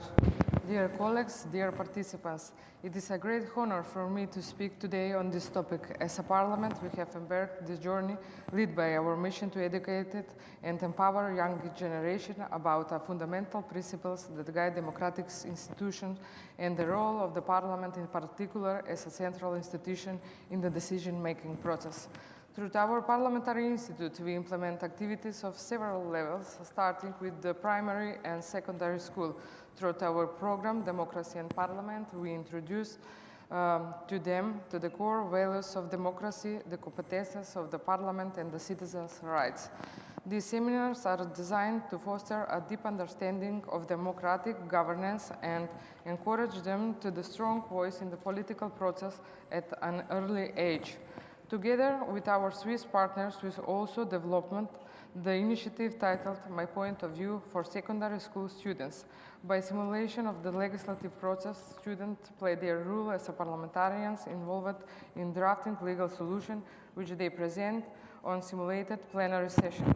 The interactive exercise helps students understanding the legislative process while encouraging critical thinking, teamwork, and public speaking skills. Twice a year, we also organize the Children's Parliament, bringing together primary school students from across the country to participate in a simulated parliamentary session. This experience not only engages young people with the parliamentary process, but also empowers them to voice their opinions on matters that affected them and their communities. In celebration of the World Teachers' Day on October 5th, we conduct seminars and training sessions for teachers from the primary and secondary schools to enhance the teachers' understanding of parliamentary produces, civil education, and the importance of the fostering democratic values in the classroom. We also guided tours of the parliament for students and citizens. During those tours, we share the history of Macedonian parliamentarism, the structure of the political system, and the role of responsibilities of our parliament. Last year, we beat the record by having more than 10,000 visitors, having in mind that we are a state of around 2 million people. Maybe small state, but with big heart. All these educational activities play a vital role in bringing citizens closer to their elected MPs. Thank you very much. Very much. And our next speaker is Monsieur Éric Tavernier, Secretary General of the French Senate. Merci, Monsieur le Président. Je voulais vous présenter une initiative, peut-être. Alors effectivement, au Sénat français, nous avons le même type de programme que ceux dont nos collègues ont largement parlé. Et je me rends compte que nous sommes d'ailleurs plutôt en retard sur notamment les programmes scolaires. Et c'est très intéressant ce que j'ai entendu, puisque ça va me donner plein d'idées. Je voulais vous parler d'une initiative un petit peu particulière que nous avons eue au Sénat français et dont nous sommes assez contents. Il y avait depuis très longtemps un institut des hautes études de défense nationale en France qui permettait en fait à l'armée de recruter, d'aller chercher des chefs d'entreprise, des responsables associatifs pour les incorporer pendant une année dans l'armée et leur montrer comment ça fonctionnait. Nous nous sommes inspirés de ce système, donc de l'Institut des hautes études de défense nationale, pour créer un institut du Sénat où nous proposons pendant plusieurs mois, pas tout à fait un an, mais plusieurs mois, à des personnes venues d'un peu tous les secteurs de l'économie et du monde associatif de voir très concrètement comment fonctionne une assemblée parlementaire et de les incorporer dans notre fonctionnement.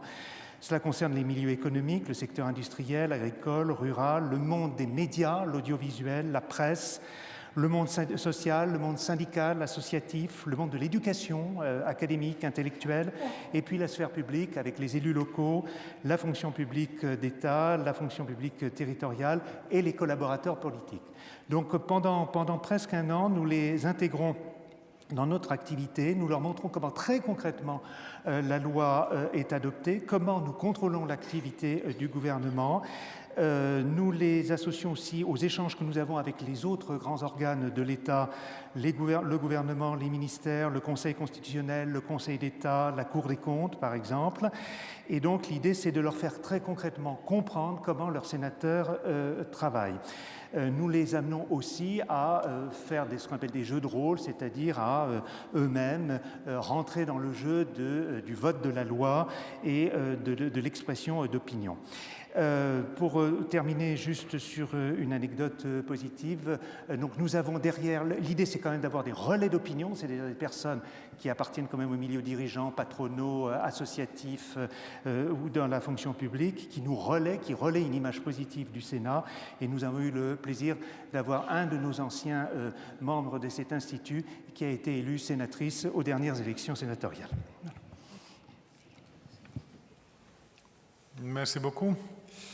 And last but not least, Ms. Ursula Tavčar, Secretary General of the National Assembly of Slovenia. The floor is yours.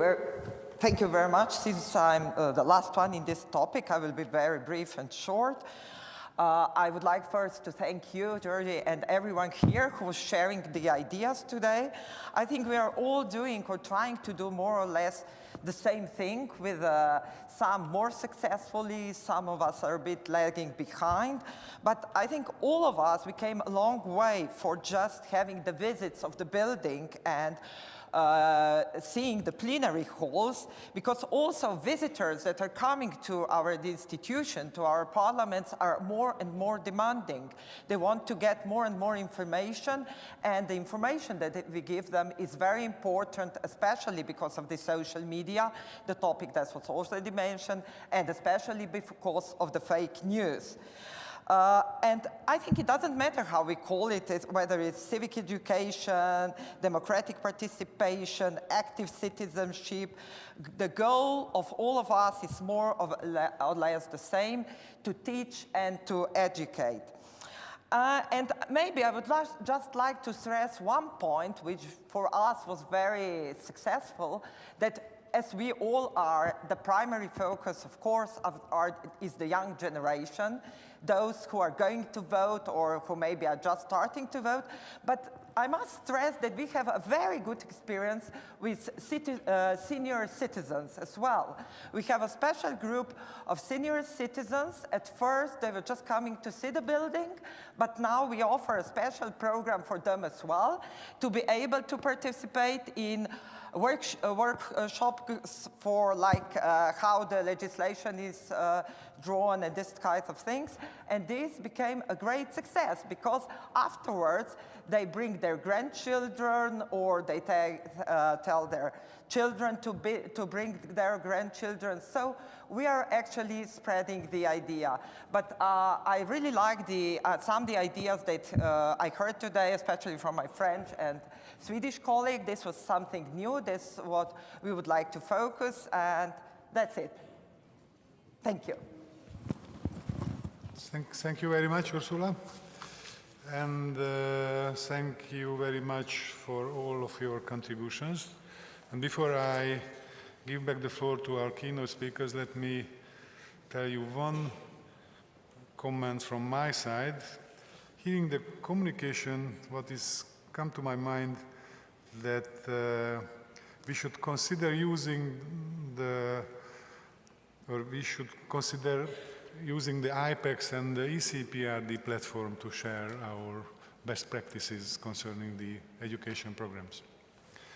And now I'm asking Mr. Chiocchetti, Alessandro, are you with us? Do you have any comments or reaction? Yes, well, just a couple of remarks, if you can hear me. Can you hear me? Yes. Yes, we can hear you. Yes, okay. So first of all, I want to thank everybody for this very enlightening exchange of views, and especially to the Hungarian Parliament for giving us the space to inform each other about our educational programs. To answer the question of our colleague from the Bundestag on the best practices, first of all, I welcome very much this idea to use IPEX to share our common practices and to share with all the other colleagues. But I can only encourage parliaments to invest in programs like Back to School. Back to School, I did it myself. I went to my school, and they really can see that the institutions are not so far away, because even one of them could then go and work for a parliament, in this case for the European Parliament. But so Back to School, I think it works very well. And of course, we have to invest on virtual role plays, because nowadays everything is digital, and of course this cannot replace the visitors on site. They have to see and feel also the atmosphere of a parliament. I'm very sorry that I cannot be there in person, because indeed you have one of the most beautiful buildings of parliaments. So our colleague Harald Dossi from the Austrian Parliament expressed it very well. I think we need to get back the interest of our citizens into the democratic processes.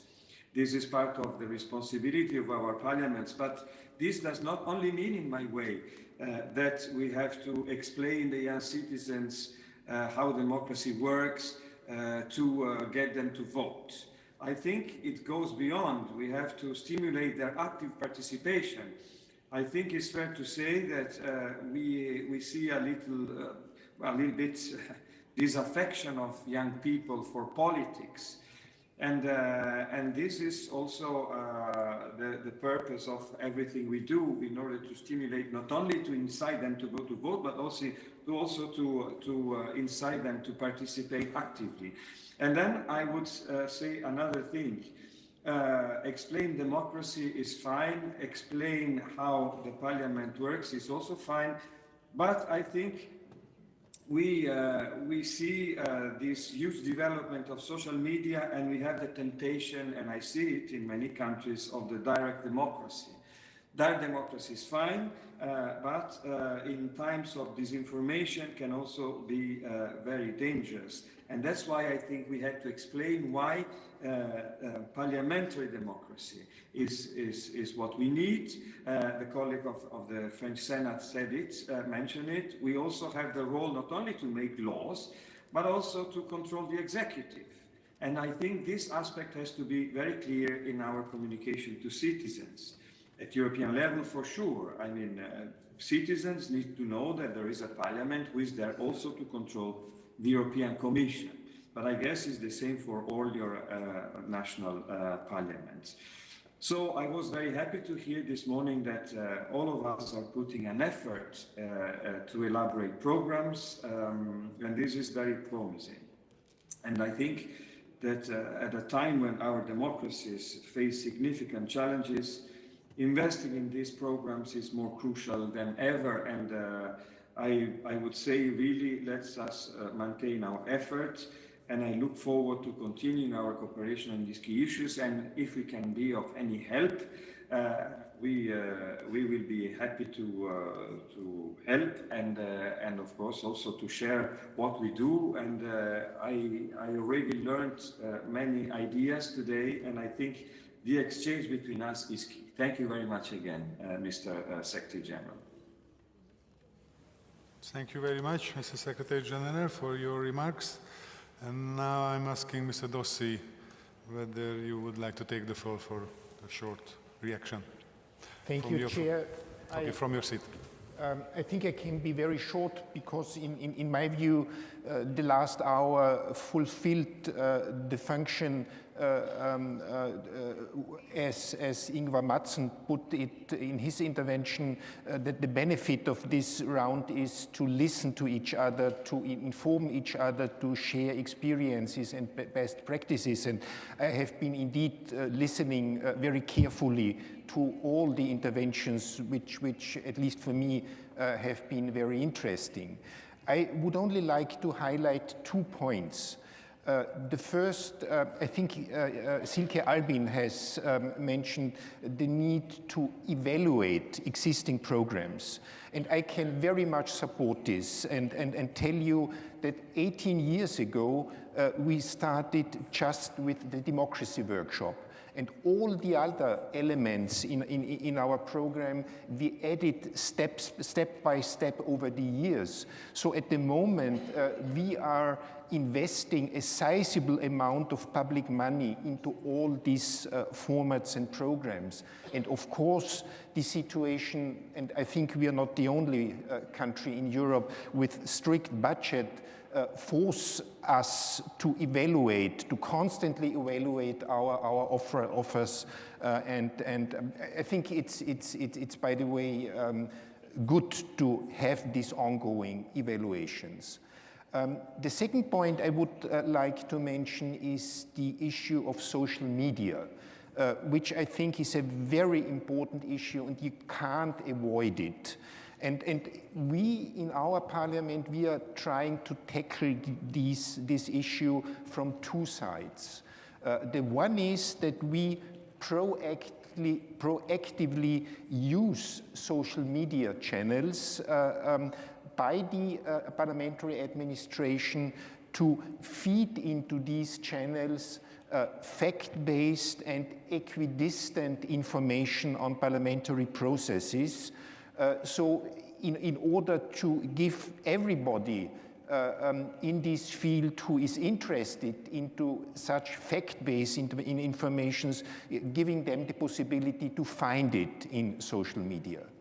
And the other aspect, and maybe the more important one, is that in our democracy workshops, there is one format dealing with the consumption of media, and in these formats we put a great interest in the use of social media, how to critically make use of social media. I think at least that's the 2 possibilities we see to take care of this very important issue of social media. Thank you very much. Thank Thank you very much, Secretary General, for your closing remarks. And I hereby declare our second session closed. And I would kindly remind you that the family photo will take place now.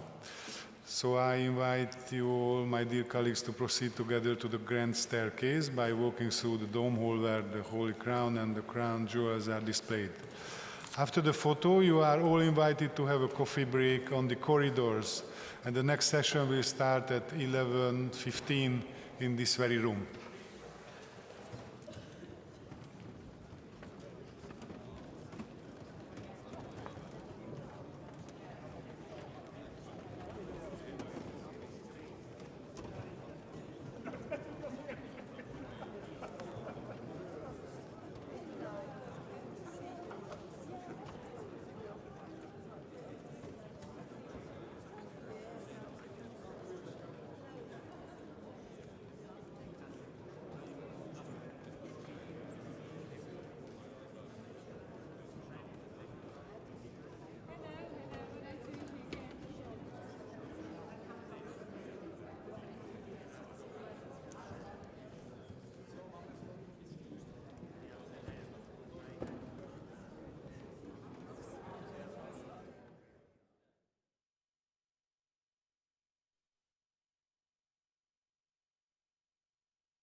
Áttettem ide a hangszórót vele.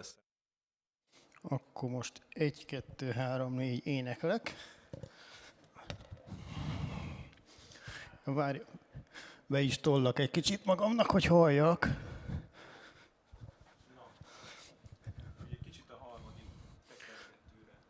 Mindjárt csak olyan kicsi, hogy azt nehéz látni ám. 1, 2, 3, 4, 5, 6, 7, 8, 9, 10, 11, 12, 13, 14, 15, 16. Ennyi, ez max.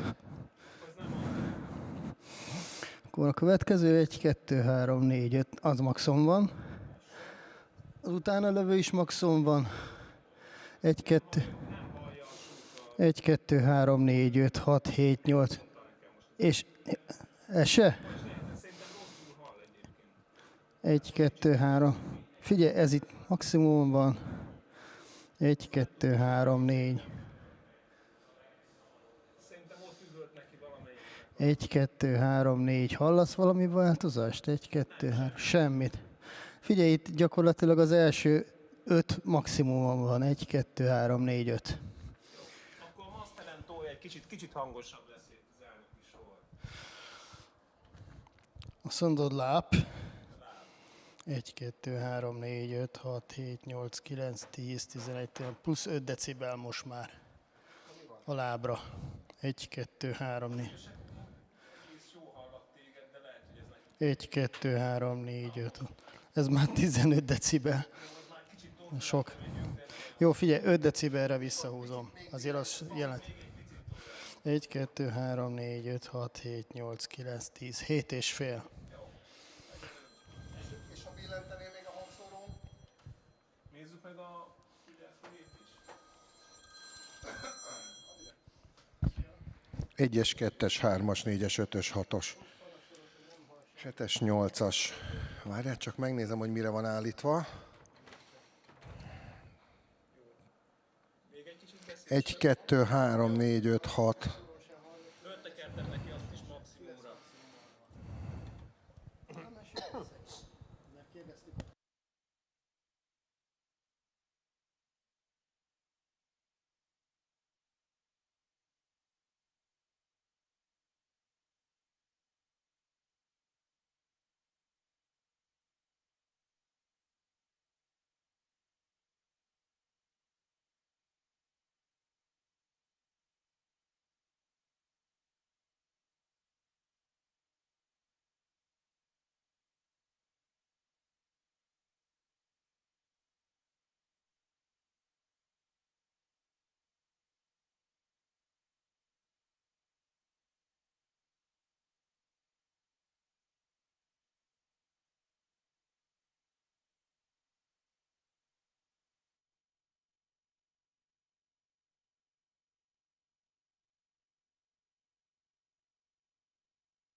Colleagues, be van kapcsolva a mikrofon? Dear colleagues, please take your seats because we are running out of time and we would like to continue our conference.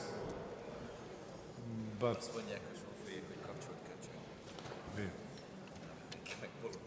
okay. Okay. Are we ready? Okay, dear colleagues, distinguished audience, I hereby open the third session on cooperation of EU parliaments with the parliaments of the candidate countries. During this session, we will have three presentations. At first, about the Hungarian practices from Peter Sárdi, Director for Foreign Relations in our office, who some of you, I'm sure, know since he has been in his position in the last 35 years.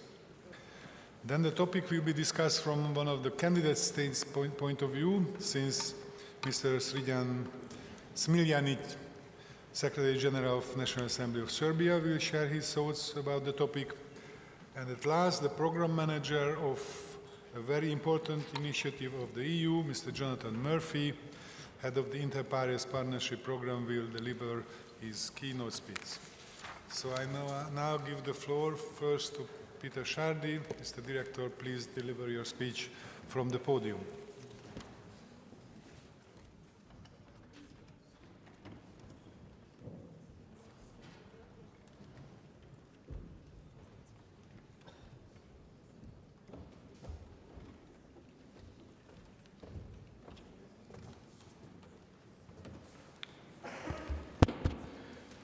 Thank you, Mr. Director, for the floor.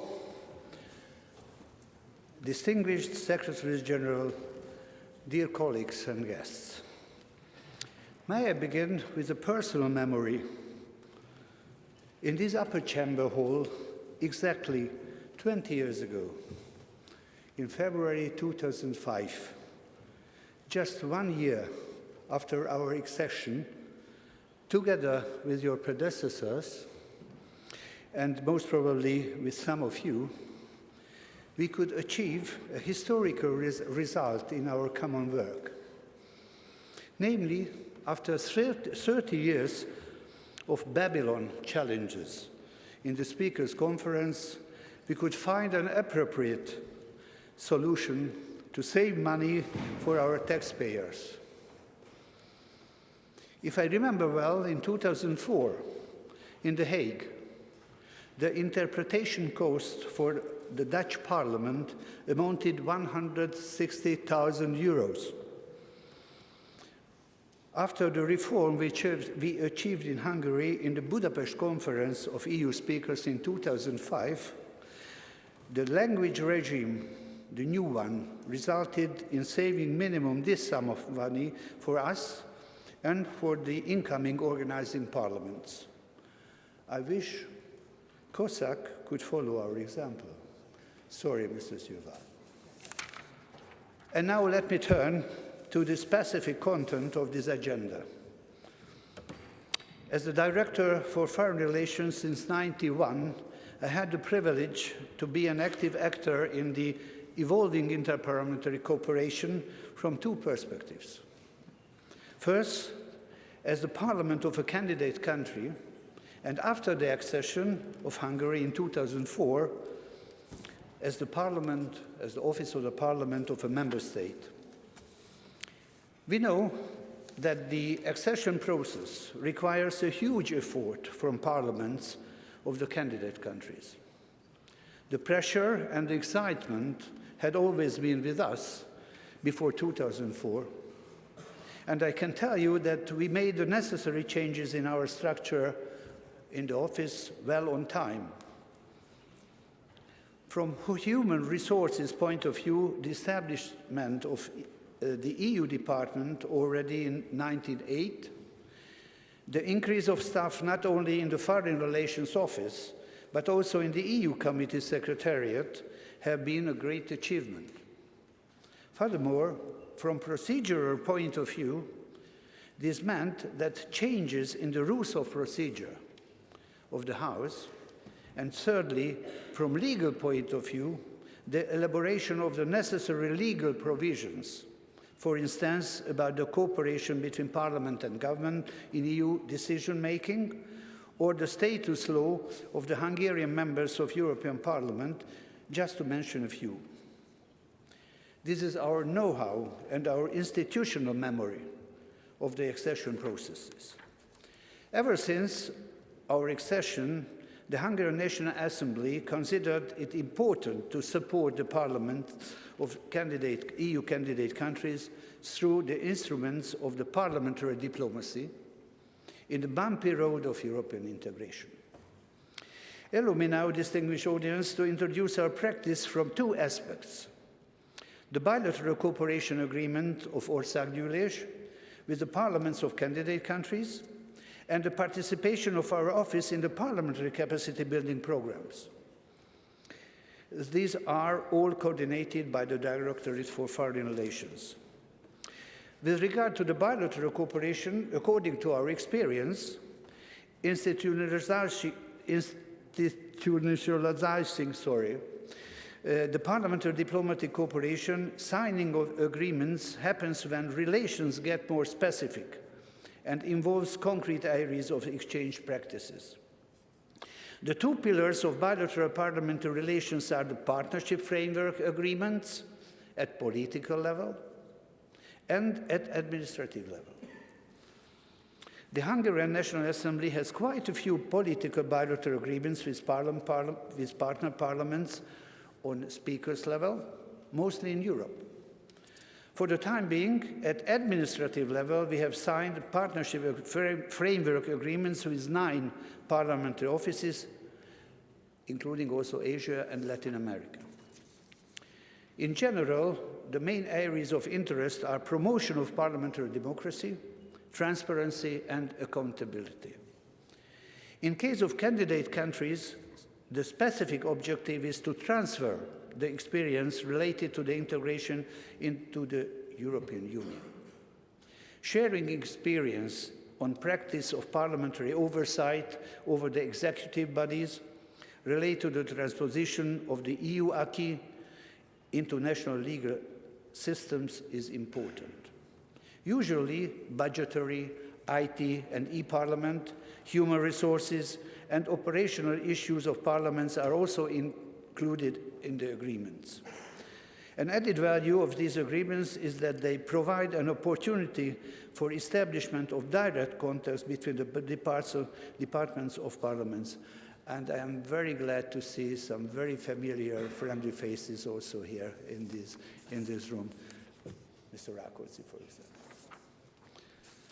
In terms of bilateral cooperation, please let me shed light on one of our Parliament's direct political engagements for the countries of Western Balkans, the Conference of the Speakers of Parliaments of South-Eastern European countries. The political commitment of our Parliament to the region is demonstrated by the fact that every 2 years, the Hungarian National Assembly organizes this speakers-level conference in Budapest on the current issues of EU enlargement. Since its creation in 2004, we have organized 11 conferences. The last meeting took place in November 2023. In previous years, taking advantage of the current political opportunities, the speakers of parliaments of the Visegrad Group, the V4 countries, have also been invited to this event. Jiří, are you here? No, he's not here. The outcome of this high-level conference is manifested in a closing statement, which is forwarded by our speaker to the leaders of the EU institutions. The next conference is expected to take place this autumn. The exact date will be set soon, and we look forward to welcoming the speakers of parliaments of South-Eastern region in Europe. Dear colleagues, and now let me turn to the second, wider and more comprehensive areas of multilateral cooperation and support to the parliaments of candidate countries, the involvement of the Hungarian parliament in capacity building programs. Altogether, we have participated in 24 capacity building programs since 2005.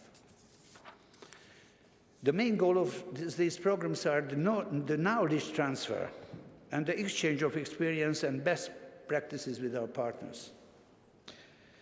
I can report you that the Hungarian National Assembly is among the first parliaments from all EU national parliaments in winning and implementing of EU twinning as assistance programs.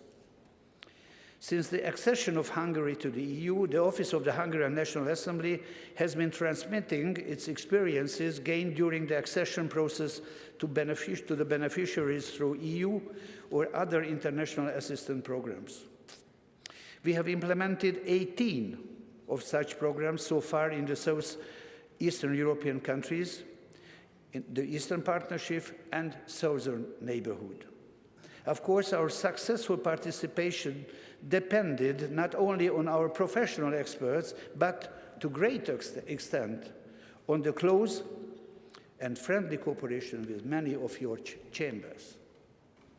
We are grateful for that. This involved an impressive number of 24 parliamentary chambers from all over the European Union, from Portugal to Denmark, from Croatia to France and Belgium, and also civil servants from the European Parliament. We are grateful and honored for this joint work so far. Forgive me to bore you with some statistics, but this wall of fame proves its importance. We implemented 14 EU twinning programs in the parliaments of Romania, Turkey, Moldova, 2 programs so far, Croatia, Kosovo, 3 programs, Albania, Bosnia and Herzegovina, 3 programs, Tunisia and Morocco. 3 EU technical assistance programs in the Bulgarian parliament before its accession, and furthermore in the North Macedonian parliament, Moldovan parliament, and even 1 bilateral capacity building program in Parliament of Laos, which is unique and resulted in a book, How to Manage Parliament, by the head of EU Department of the Foreign Relations Directorate, Dr. Christian Kovács. We are also proud to be involved in the most recent twinning program, which officially started last week.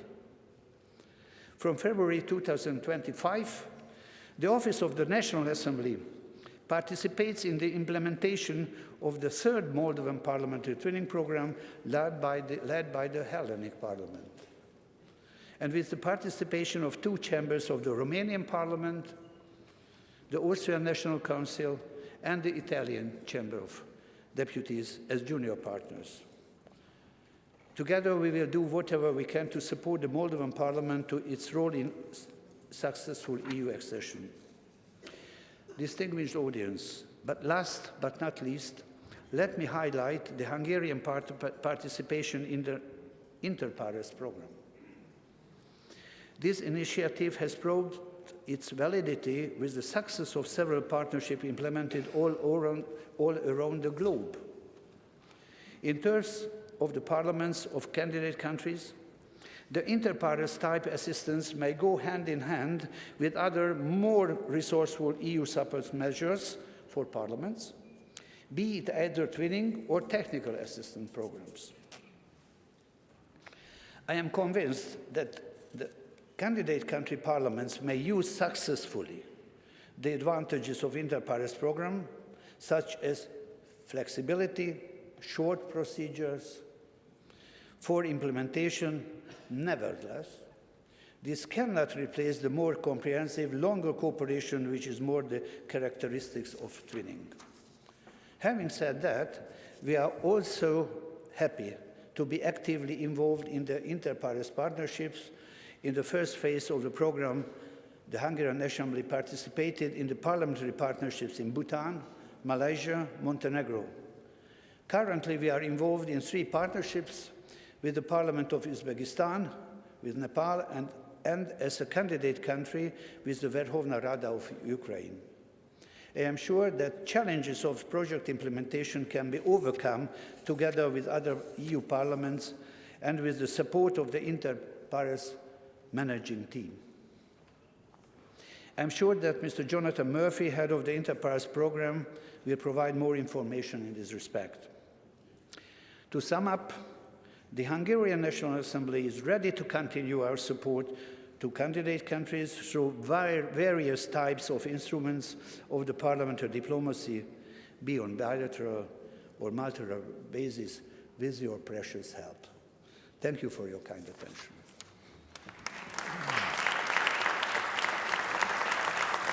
Thank you, Peter, for your presentation, and I give the floor our second keynote speaker, Mr. Srđan Smiljanić from Serbia. Mr. Secretary General, please come forward to the podium. And make your speech.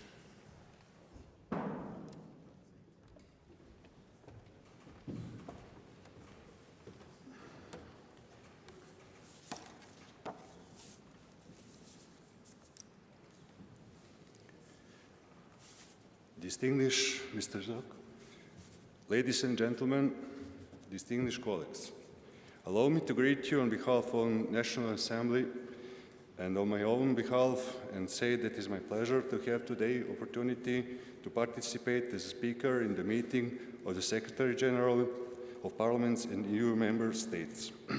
First of all, I wish to thank the organizer of the meeting, the Hungarian Parliament, for the exceptionally well-organized event, and I will emphasize that 4 of us who came from the candidate countries is important to participate in all meetings that provide the opportunity to exchange experiences with the colleagues from the EU, as well as colleagues from the candidate countries, given EU accession is a strategic commitment for all of us. Cooperation between parliaments of EU member states and Parliament of candidate countries is an important aspect for EU association process.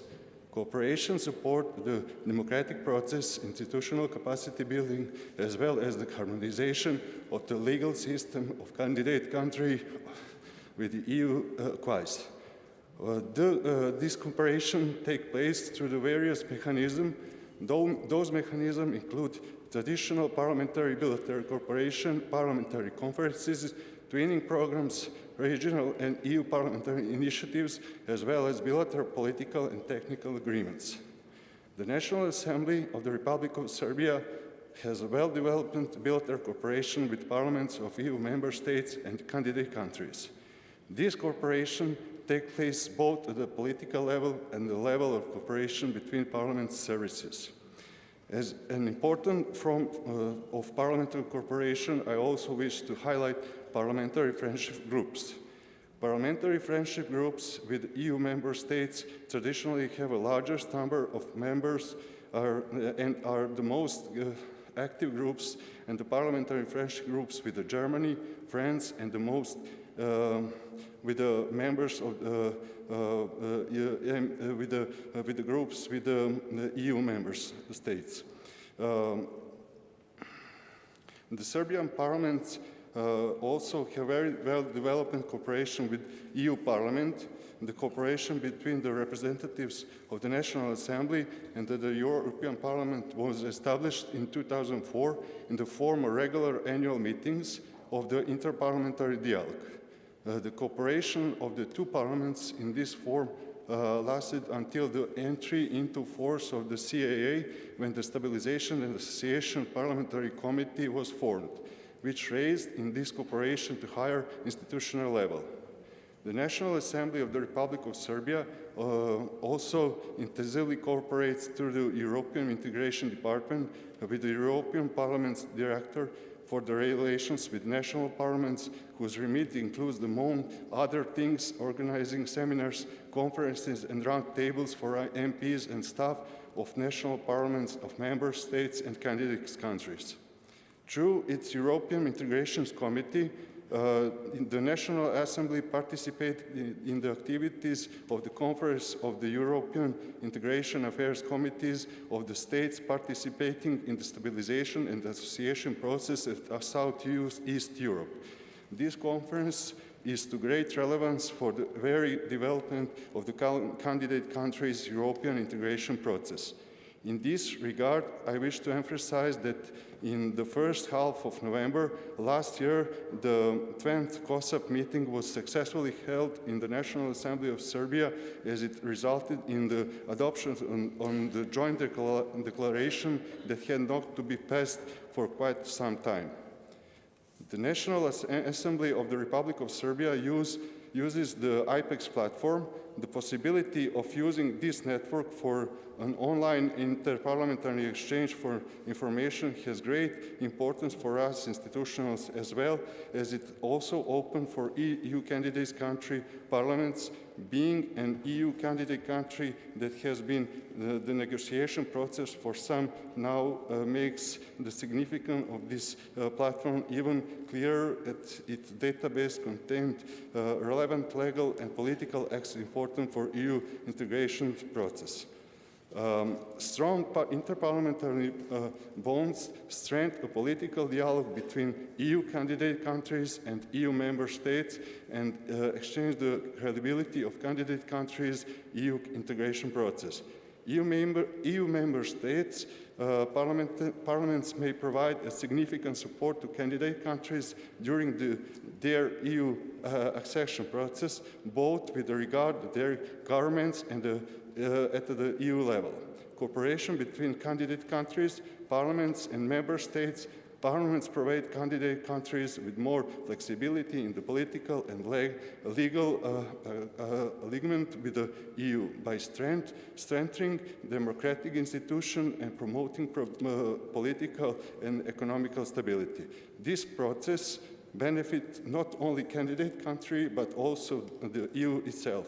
It greatly contributes to building up a more stable and integrated European continent. Thank you for your attention.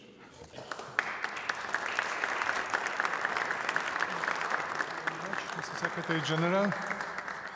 And now I give the floor our third keynote speaker, Mr. Jonathan Murphy, head of the program of Inter Pares, who will have a PowerPoint presentation. Jonathan, the floor is yours.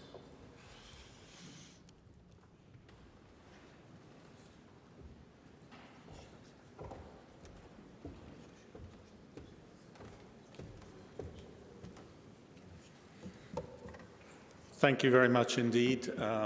And as other speakers, I would like to start by thanking the Hungarian National Assembly for wonderful organization of this event, continuing my experience, which has always been very, very positive, of working with the Hungarian National Assembly. I'm going to talk briefly about Inter Pares.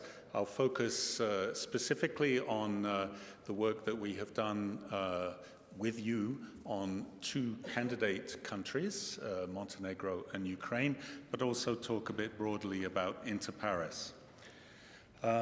So about Inter Pares, the program is funded by the Directorate General of International Partnerships of the European Commission, and it's implemented by International IDEA, and I head the program management unit.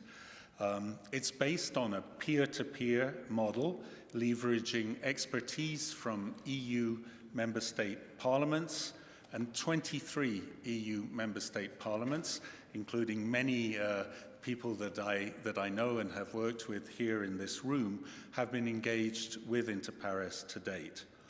The program is demand-driven, based on the priorities of partner parliaments, which are identified in a scoping mission once the parliament is selected.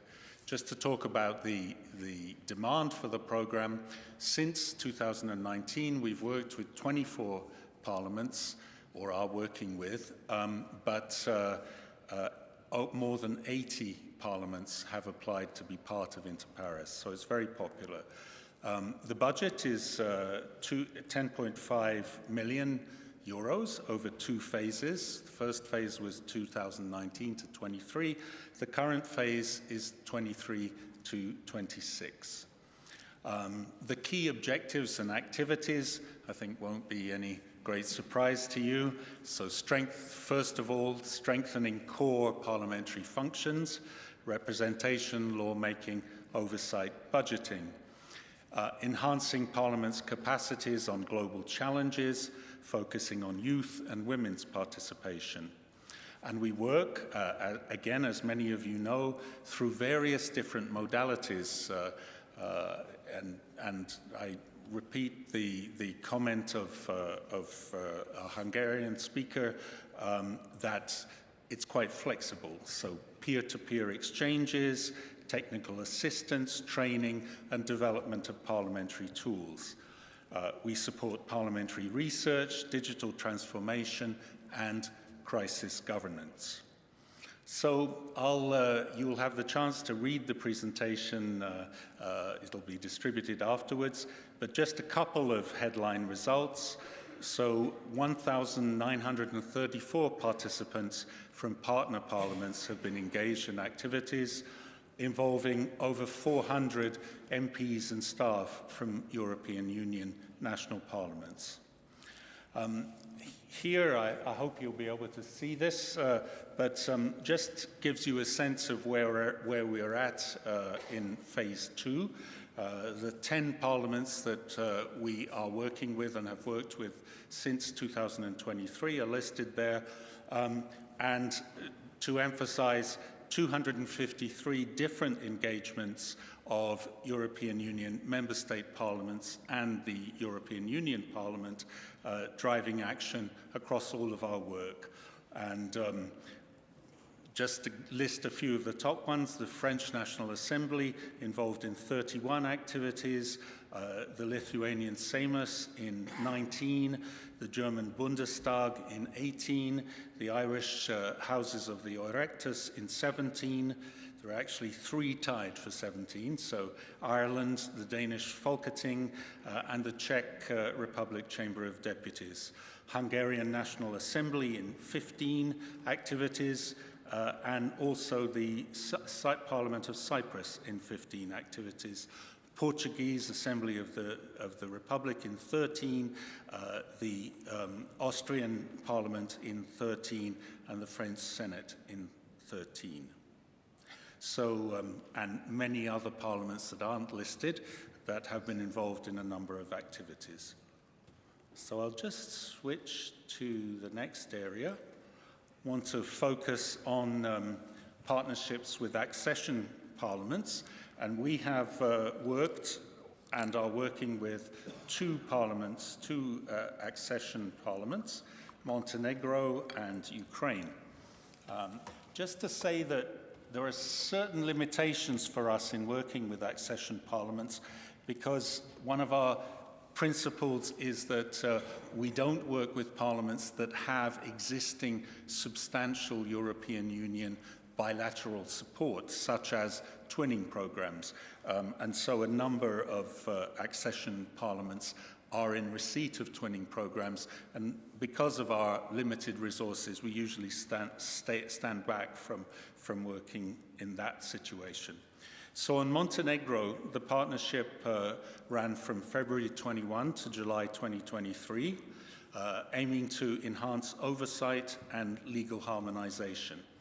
We carried out 14 different activities, which included in-person workshops, also included virtual exchanges involving 8 EU national parliaments. And with all of our programs, the MPs and staff from European Union member state parliaments contributed their expertise and time without any charge, and Inter Pares covered all out-of-pocket expenses and coordinated the partnership.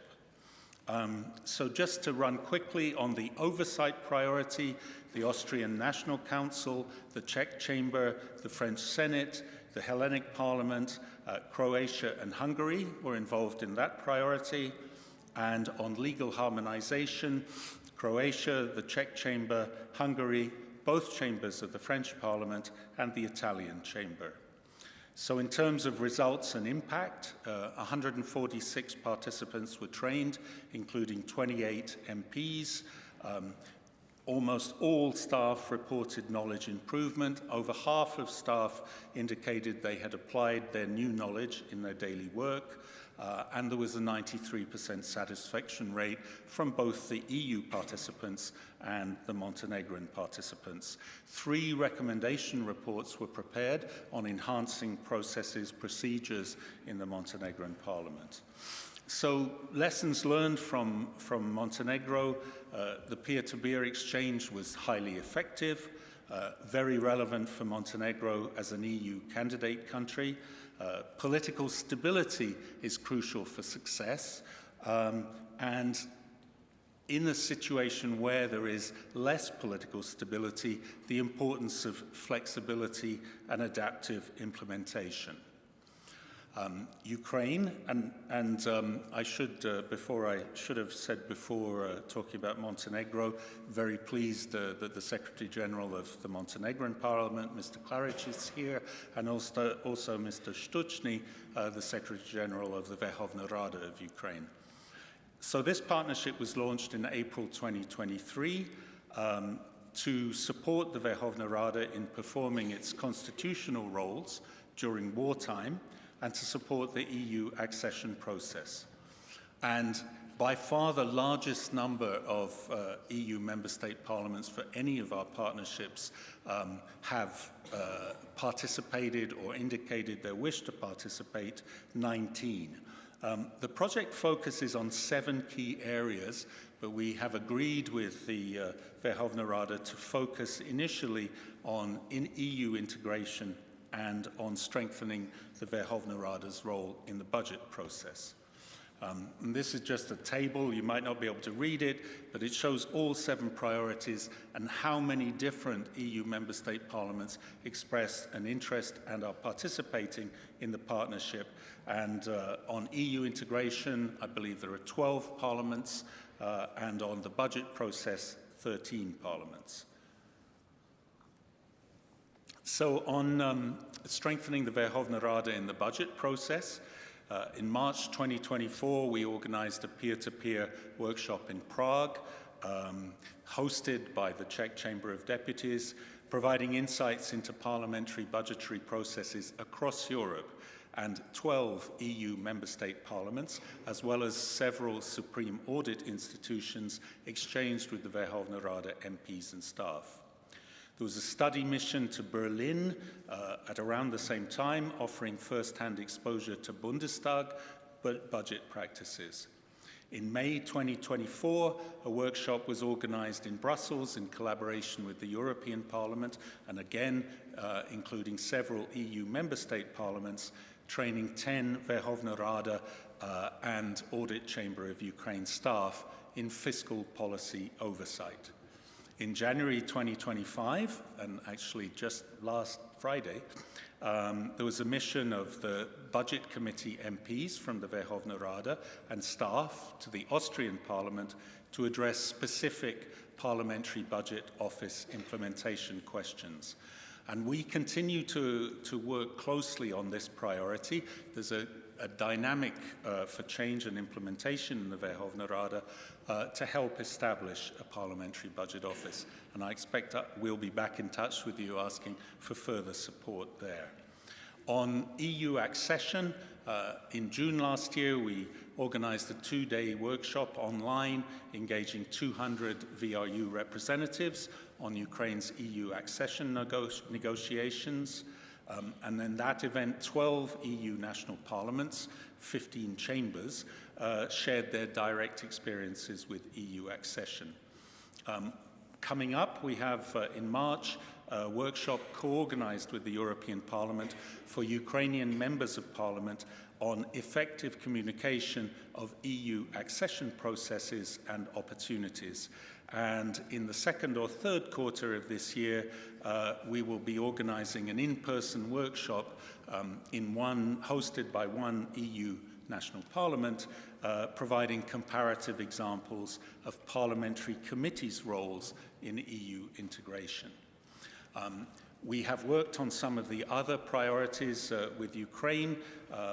February last year, supporting the German Bundestag in their organization of a peer-to-peer study visit for parliamentary administrators, looking at parliamentary oversight, committee work, and civic engagement. In November last year, we held an in-person event in Kiev on parliamentary foresight involving the Lithuanian Seimas, who were there present in person, the Danish Folketing, the French National Assembly, and the European Parliament. And there will be an internship of Verkhovna Rada foresight research staff at the Lithuanian Seimas. I believe that's planned for the second quarter this year. So some challenges.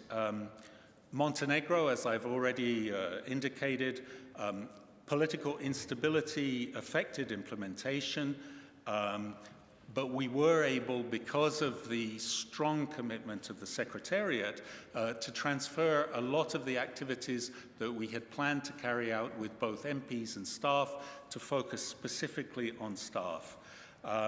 In Ukraine, of course, a significant issue and challenge, which of course is faced by our Ukrainian colleagues every single day. The war means that travel inwards and outwards to and from Ukraine is difficult.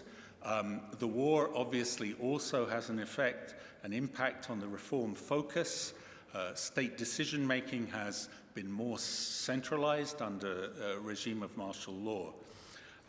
The EU accession process is still under development, and the specific role of the Verkhovna Rada remains to be clarified.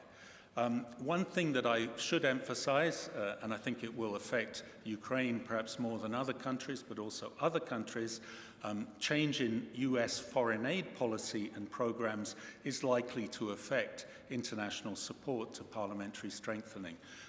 There has been a very large US aid program supporting the Verkhovna Rada that is currently suspended along with all US foreign aid programs, and I think there's a substantial risk that there will not be further US aid funding to support the Verkhovna Rada. I'd like to briefly give some thanks to several of the parliaments here that have been particularly involved with us. As we've already heard, the Hungarian National Assembly, which was involved in phase one with Bhutan, is currently involved with Montenegro, Nepal, Ukraine, and Uzbekistan. The National Assembly has been a key partner with the Uzbek Parliament on IT systems and financial oversight, supported the Parliament of Montenegro, as you've heard, on EU integration and legal harmonization, including hosting a study visit here in Budapest. And above all, I would like to say the Hungarian National Assembly is always engaged, always responds to our ad hoc requests, from sharing their PARL-Lex system to research methodologies, and really working hand in hand. I'd like to highlight the Austrian National Council, who have provided excellent support for Montenegro, for Ukraine and Zambia on oversight, legislative scrutiny, youth and education programs. And I should say that the Australian Parliamentary Budget Office is one of the most sought-after parliamentary budget office models amongst our partner parliaments. The Czech Chamber of Deputies has been engaged with partnerships with National Assembly of Malawi, Montenegro, Libya and Ukraine, and the Czech Parliamentary Institute has been fantastic, sharing their knowledge and expertise on research methodologies, budget scrutiny, EU integration and acquis, communication and education programs across different partnerships. The French National Assembly and French Senate, I've already mentioned several times, they have continued to be on a day-to-day basis close partners of Inter-Pares. They were heavily engaged with Niger before the coup d'etat, and are engaged with Côte d'Ivoire, Uzbekistan and Botswana, and will be working with Benin, a partnership that is just beginning. The German Bundestag and Bundesrat I've already mentioned several times. The Bundesrat, in cooperation with the Bundestag, hosted our steering committee meeting last year, which was an extremely fruitful exchange of best practices on parliamentary strengthening. And one or both of the two chambers are supporting partnerships with Ukraine, Botswana, Côte d'Ivoire, and again, Benin as an upcoming partnership. I'd like to underline support from the Irish Houses of the Oireachtas, and particularly talk about an example which is probably the biggest single impact that we've had. Their support to the National Assembly of the Gambia resulted in the establishment of financial autonomy for the National Assembly. And the Houses of the Oireachtas also supported the National Assembly of the Gambia, introducing a code of conduct for members for the very, very first time. And again, the Irish Parliamentary Budget Office is also always happy to share their expertise, either ad hoc or as part of a dedicated program. And finally, the Lithuanian Seimas, which has been very engaged with Uzbekistan and Ukraine on foresight, research, and EU integration. And I would particularly like to shout out the role the Seimas has had in opening up groundbreaking cooperation with Uzbekistan. For the very first time, we have found the Uzbek parliament has been prepared to open their doors, has been prepared to exchange on a very open basis about their reform challenges and initiatives. And that is something I think is very new for Uzbekistan and wouldn't have been possible without all of the EU parliaments, but specifically the Lithuanian Seimas. I'd like to talk about two perhaps smaller parliaments. The Croatian parliament worked extensively with Montenegro, hosted a fellowship for a parliamentary staffer from the Parliament of Montenegro on EU acquis compliances. And just to say that fellowships were also hosted by the Italian Chamber of Deputies, the French National Assembly and the French Senate and the Czech Parliament. And I would like to mention Cyprus, which has gradually become more and more engaged with Inter-Pares through partnerships with Uzbekistan and Botswana, and we really appreciate that, given that it's a small parliament with relatively limited resources. So that is my presentation. Thank you very much.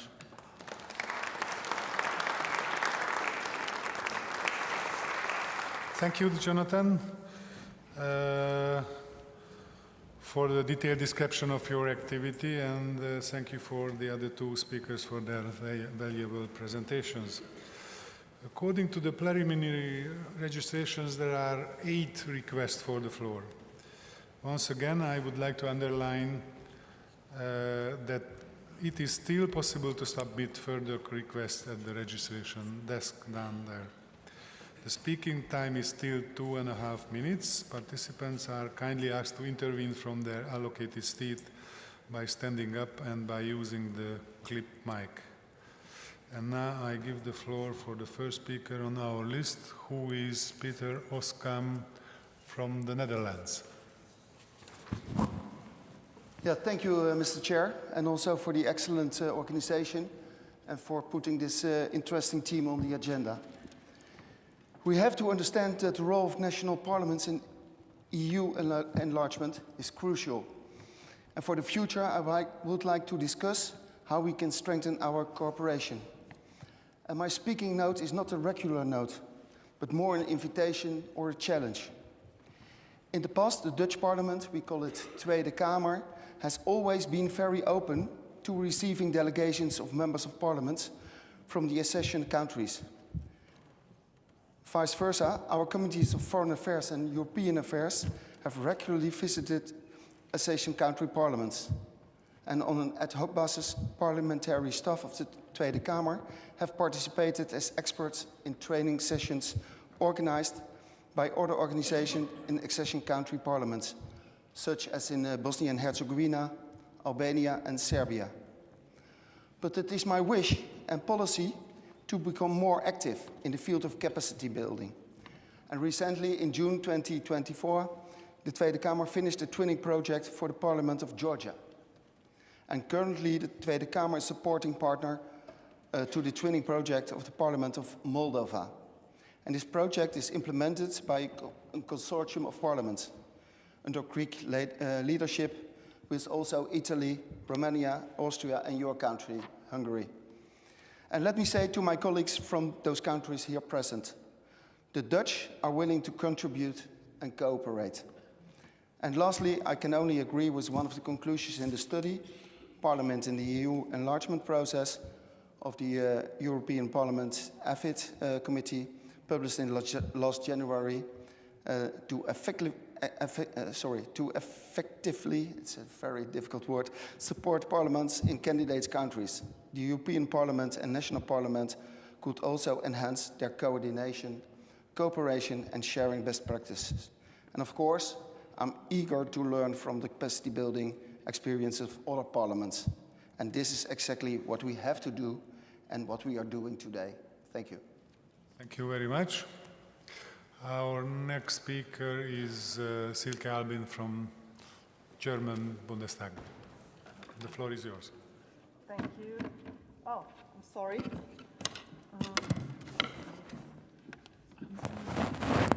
was in English. I forgot my microphone. So, danke.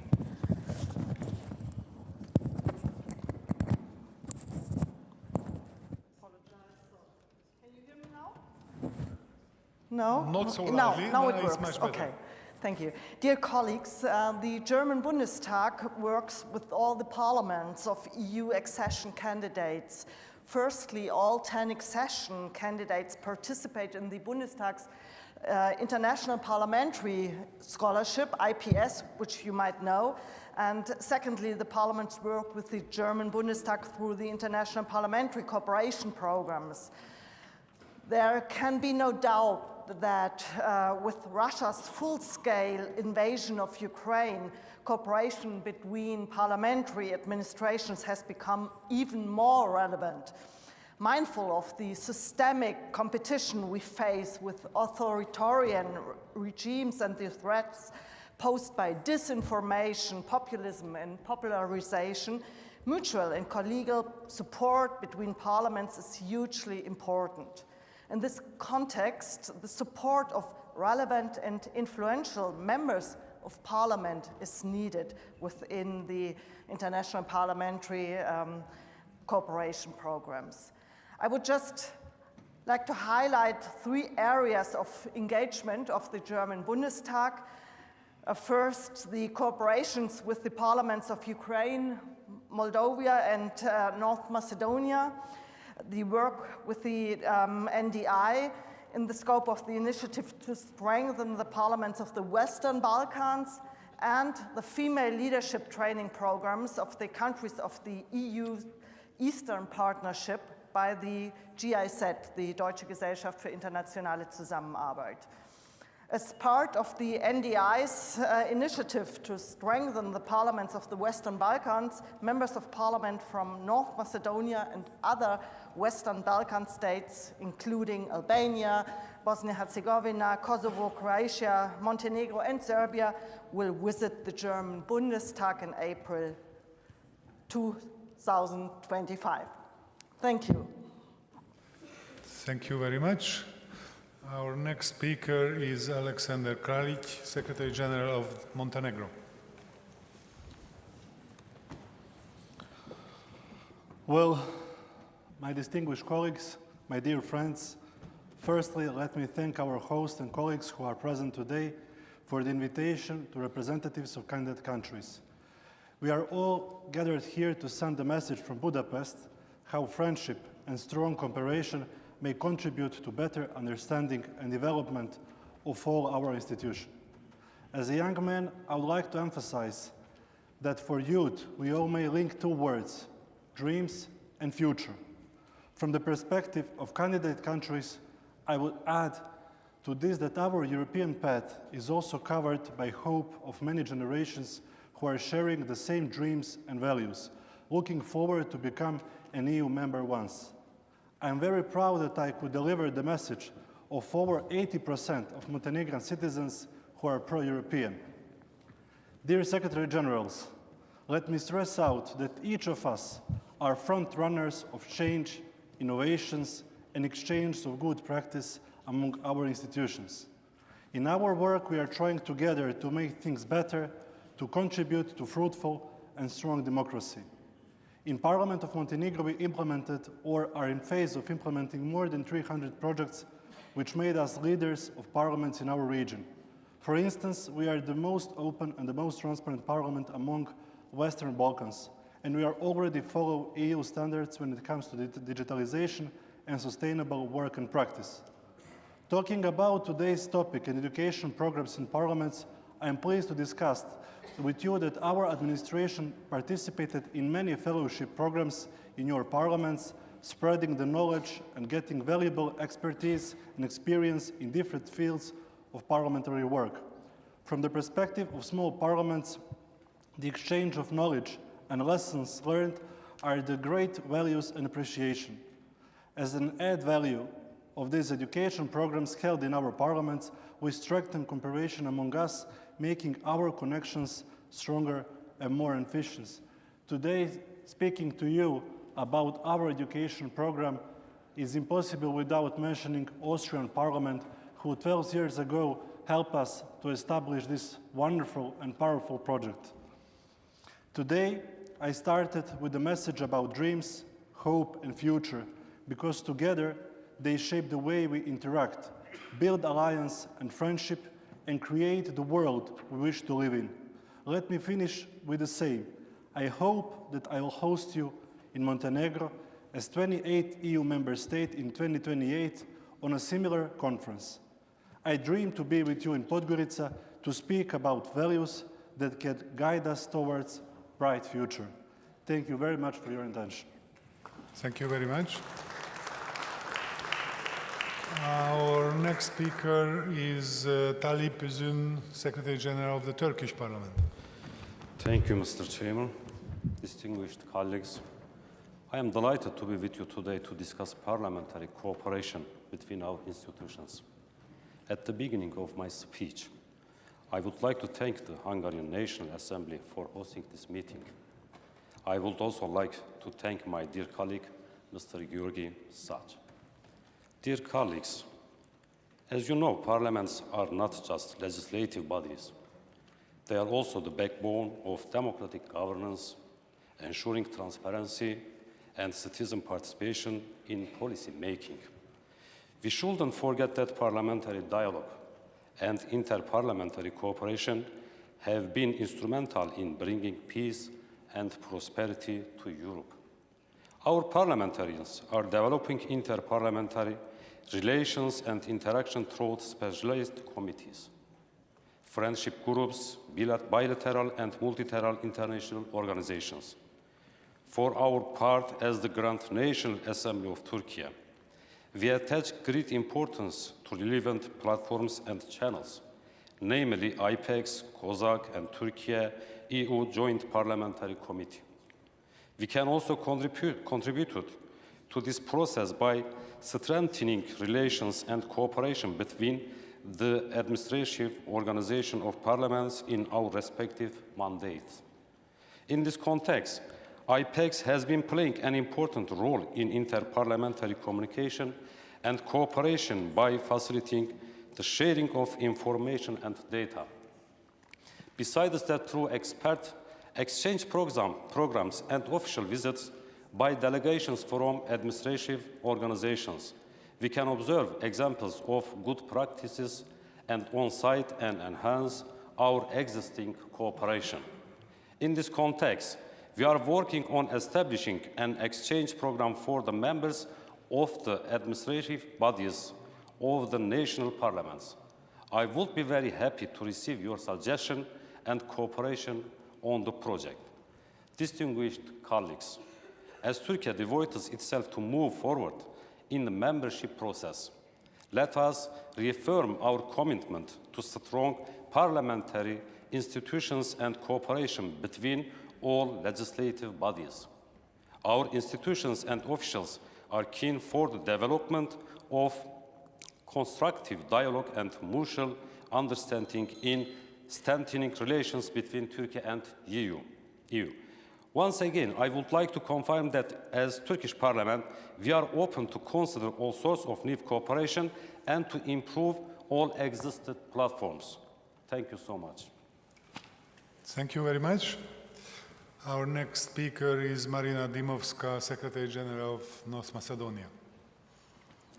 Thanks again, dear colleagues, dear participants. I would like to express my satisfaction for the possibility to speak on this important topic, having in mind that our country has been the first country in our region signing the stabilization and association agreement.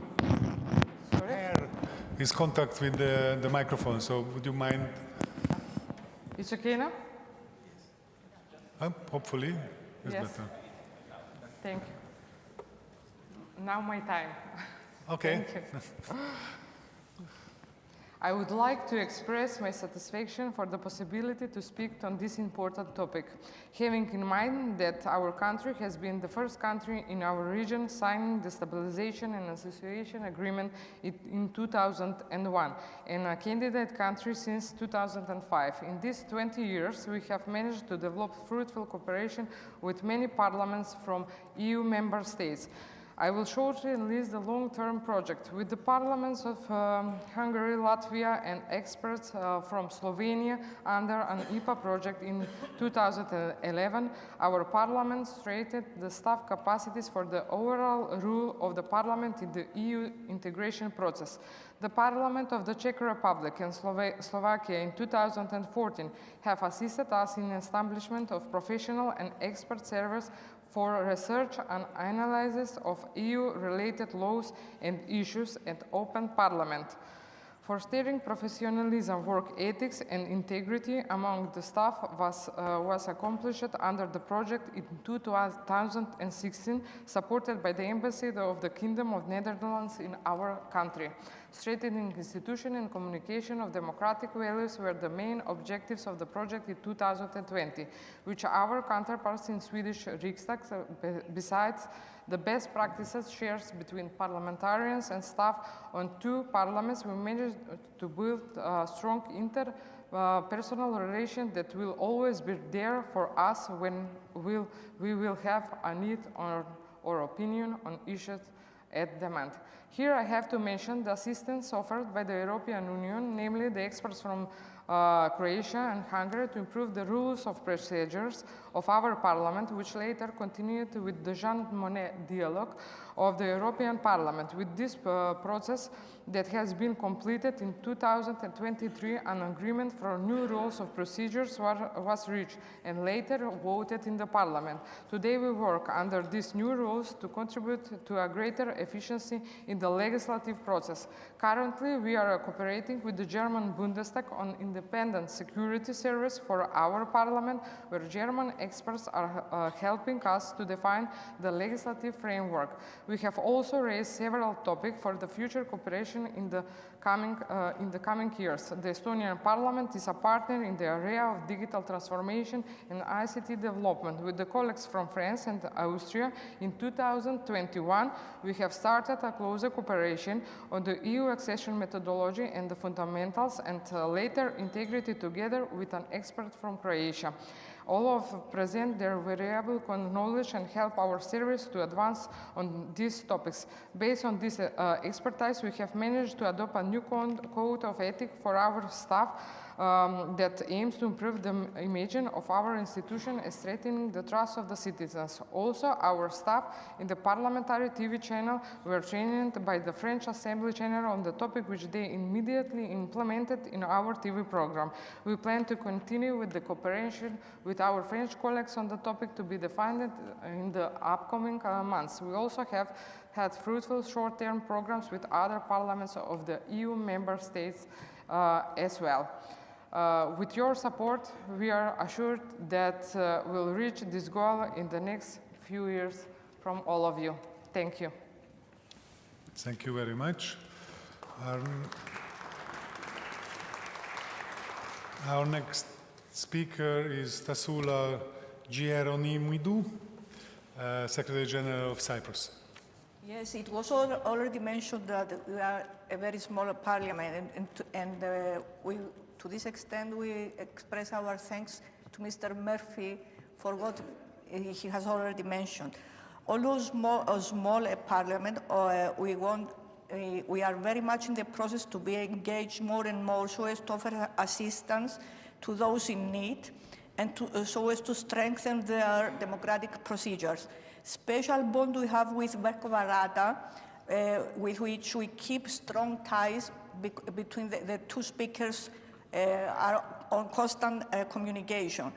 And the two secretaries who have already signed an MOU, and to this extent we were very willingful so as to offer technical assistance and via inter pares, as well as our expertise gained during our accession period to EU. Thank you. Thank you very much. Our next speaker is Monsieur Tavernier from France. Merci, Monsieur le Président. Je voulais remercier sincèrement Monsieur Murphy de ce qu'il a dit de la participation des assemblées françaises au programme Interpares, effectivement, qui est très importante, et notamment avec l'Ukraine, qui est quand même le sujet qui me paraît le plus important dans le contexte particulier créé par la guerre menée par la Russie contre l'Ukraine. Je voulais dire que compléter quelques éléments ce que le Sénat français, dans quelle mesure le Sénat français essaie d'aider la Rada ukrainienne. Premièrement, afin de concrétiser la dynamique de coopération engagée au niveau politique par les présidents du Sénat français et de la Rada d'Ukraine, un protocole de coopération entre les deux administrations a été signé à Paris le 1er février 2023, et à ce titre, le Sénat s'est engagé à apporter un appui à la Rada ukrainienne dans différents domaines, comme la procédure législative ou les activités de contrôle. Mais surtout, le Sénat de la République française, le Bundesrat allemand et le Sénat polonais ont souhaité s'associer dans le cadre d'une initiative conjointe dans un format que nous connaissons bien entre nos trois assemblées qui s'appelle le Triangle de Weimar, afin de mettre en place un dispositif d'accueil de fonctionnaires de la Rada ukrainienne au sein de leurs chambres respectives. En effet, il existe entre nos trois chambres des échanges réguliers de fonctionnaires parlementaires et il a été proposé d'y associer la Rada ukrainienne. Nous allons recevoir collectivement à Varsovie, à Paris et à Berlin une troisième fonctionnaire ukrainienne dans quelques semaines. Enfin, représentant des collectivités territoriales selon la Constitution française, le Sénat apporte aussi tout son soutien au développement de la coopération entre les collectivités territoriales françaises et ukrainiennes face aux défis de la guerre.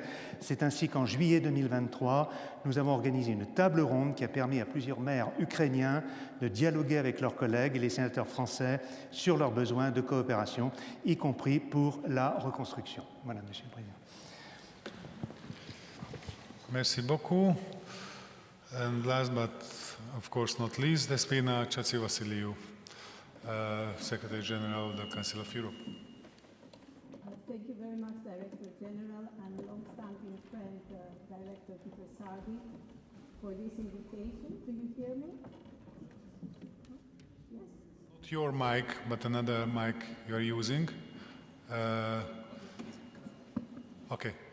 Thank you very much, Director General and long-standing friend, Director Peter Sardi, for the invitation. It's my special pleasure to close this debate, which is very close to my heart. Supporting the European perspective of Western Balkans has been a priority for our Parliamentary Assembly of Council of Europe since my election as its Secretary General in January 2021. We have tried to help the process with debates introduced by former Prime Minister George Papandreou in 2021, in 2022, addresses by leaders of the region. We had heads of government and ministers from Albania, Montenegro, North Macedonia, cooperation activities in Belgrade, in Skopje, in Tirana, and also a very important meeting we held in this very room in November 21 with the EU Enlargement Commissioner at that time, Mr. Valeri. Now, only 2 weeks ago, our Parliamentary Assembly adopted a text, a report by Ms. Dora Bakoyannis on the need for a renewed rules-based international order, and called again the EU to accelerate its enlargement process. For us, supporting the European perspective of candidate states making use of the tools and standards of the Council of Europe is a priority. We have also been supporting the accession of Ukraine and Moldova. We have developed cooperation projects with Ukraine and Moldova and Georgia, also in the field of elections. And last but not least, we would like to develop further cooperation with the European Parliament, including with inter pares, and we note with interest that an EU study only published last month called for an increased coordination role by the European Parliament, mentioning initiatives like Inter-Pares. Thank you very much for the invitation. I hope it won't be the last time. Thank you, Secretary General. Thank you all very much for your contributions. And since there were no questions or remarks concerning the presentation, but I'm asking whether any of our speakers would like to react or take the floor for reaction. Jonathan, please, from your seat. Okay. Okay, it's come through now. First of all, I wanted to mention a couple of parliaments that weren't in the address. The first one was the Cortes of Spain, which was very closely involved in phase 1 of Inter-Pares, working particularly with parliaments in Latin America, and the two chambers of the Parliament of Belgium, which is increasingly engaged, and we look forward to two intensive activities in the next couple of months there. And to the Swedish Riksdag, which provided a senior staff person for 6 months to Inter-Pares. So thanks to them, and thanks to anybody else that has not been mentioned. Just on the question of complementarity with twinning programs, we definitely see there is complementarity between the type of support that is provided through Inter-Pares, which, as you know, is light touch, is short-term, and by all means needs to lead into intensive cooperation through twinning and through other support modalities. But I did want to come back to a point I made towards the end of the presentation, which is that I think there is an issue of resources in terms of supporting parliamentary development, parliamentary strengthening, both of accession country parliaments, but in general. As you know, the resources that are available for supporting strengthening of the executive in the EU accession process far outweighs that available to parliaments, and there is a need to ensure a balance. And of course, some of that needs to be ensured through national parliaments, the members of parliament of national parliaments, insisting that parliamentary strengthening be an important part of the politics of accession and the politics of international development. Again, to emphasize that I think we are going to see a bit of a crunch in that area, particularly in a number of the accession countries, because of the possibility or maybe even the probability of the complete withdrawal of democracy support by US aid. And that is going to be a challenge, I think, for everybody. Thank you. Thank you, Jonathan. Dear colleagues, now I consider the third session as concluded. And now let us turn to our next session on information exchange between parliaments, in which we will have the opportunity to take stock on the proceedings regarding IPEX in the last year. IPEX is an irreplaceable and underestimated tool in the hand of parliaments. Therefore, it is essential that the platform continues to develop, is up to date, duly promoted, and the content uploaded there is accurate. I can only encourage our administrations to make the best use of this valuable tool and nurture it with great endearment. The Spanish Parliament has assumed the chairmanship of IPEX on 23rd of April last year, with the task of implementing the IPEX work program for 2024-2026.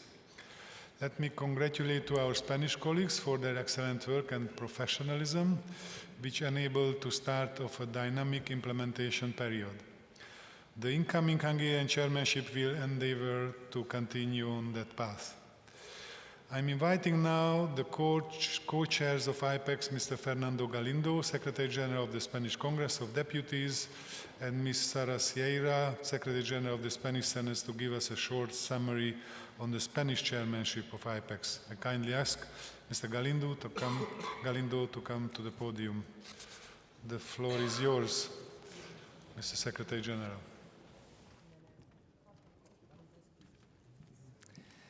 Thank you, Mr. Director General, for your kind welcome in the Hungarian Parliament.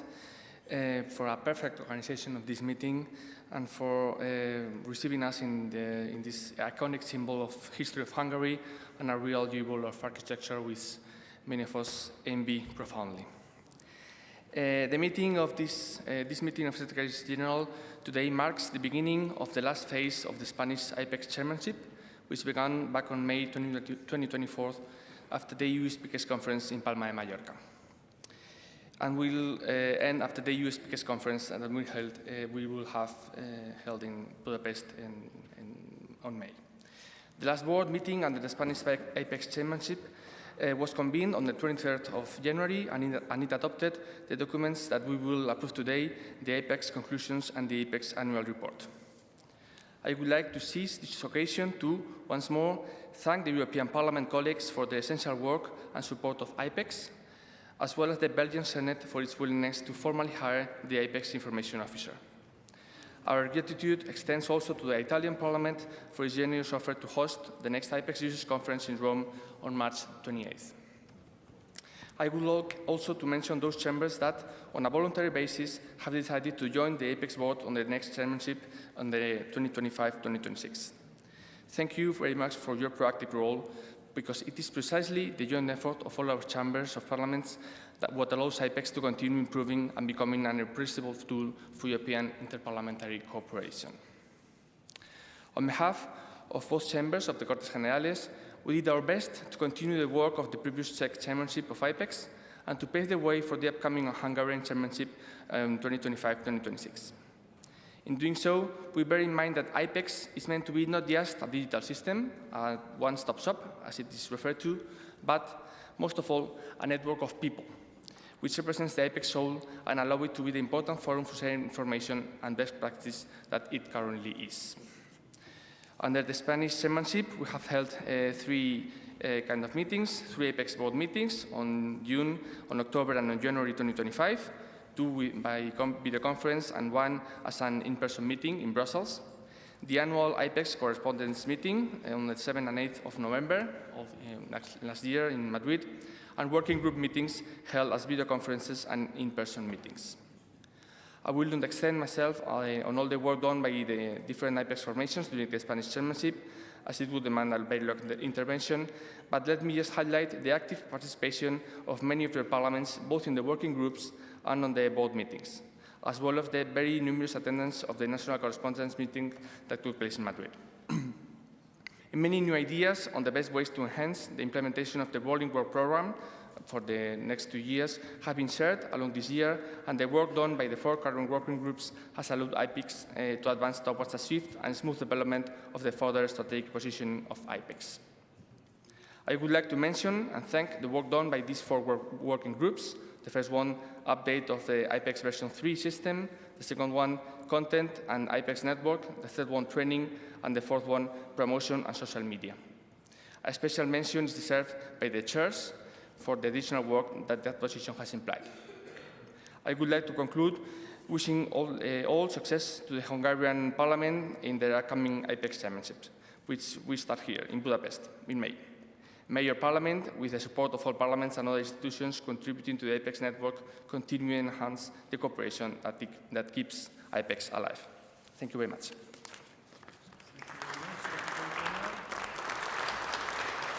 And now, Ms. Sierra, Secretary General of the Spanish Senate, the floor is yours.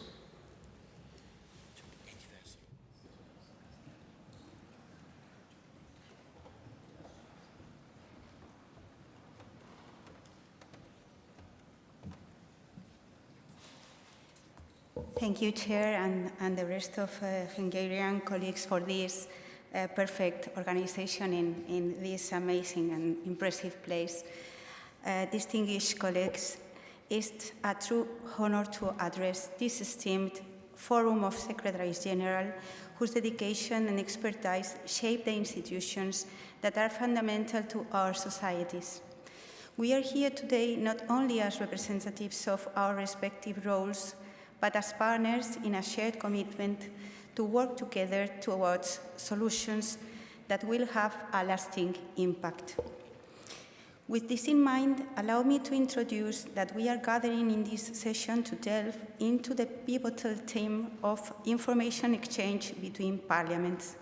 And it is essential to recognize the transformative role that the Interparliamentary EU Information Exchange Platform, known as IPEX, plays in our collaborative efforts.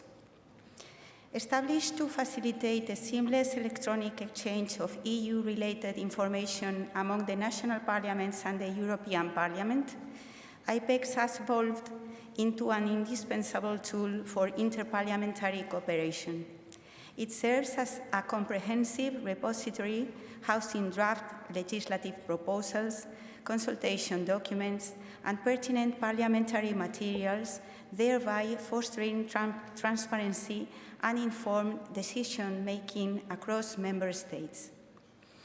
In recent years, IPEX has undergone significant enhancements, notably with the launch of IPEX version 3.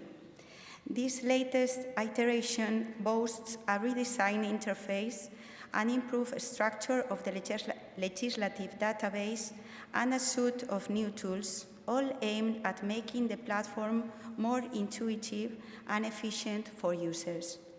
These advancements underscore our collective commitment to leveraging technology and strengthening interparliamentary dialogue and oversight on EU actions. Moreover, IPEX now hosts the websites of the EU Speakers Conference and other interparliamentary conferences, including COSAC, further solidifying its position as the one-stop shop for information on interparliamentary activities within the EU. As we embark on this new period under the presidency of Hungary, let us explore how we can further harness platforms like IPEX to enhance our information exchange, promote best practices, and ultimately strengthen the democratic processes within our Union. From the Spanish Senate side, our newly appointed IPEX correspondent will be informed of any technical suggestions arising that could be incorporated into the IPEX platform to improve its effectiveness as a reliable tool for information exchange. And as you know, as a contribution to the Democracy Support Network, the Spanish Senate, which has held the presidency of the IFLA-PARL section on the International Federation of Library Associations, through its Director of Documentation, is committed to collaborating with this section, IFLA-PARL, composed of parliamentary librarians and legal advisors, to ensure that their stimulating new comparative law database can be migrated into the IPEX platform, entering into an agreement. This initiative is expected to attract new groups of users or additional networking activities. Thank you very much. Muchas gracias. I thank the IPEX co-chairs very much for their remarks.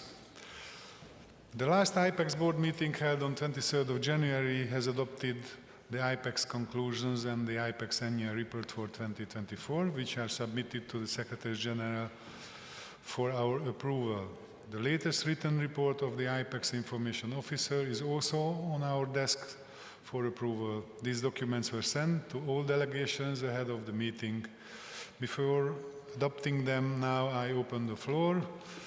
But according to the preliminary registration, there is only one request for the floor. So, Fabrizio, the floor is yours.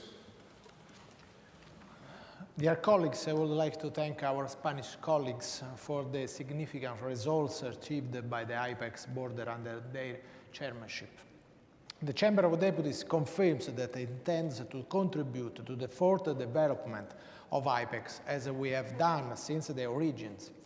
Indeed, the IPEX is the result of an initiative of the Conference of Speakers of the Parliaments of the European Union held in Rome in 2000. I therefore wish to express my appreciation for the commitment found in our conclusion on IPEX.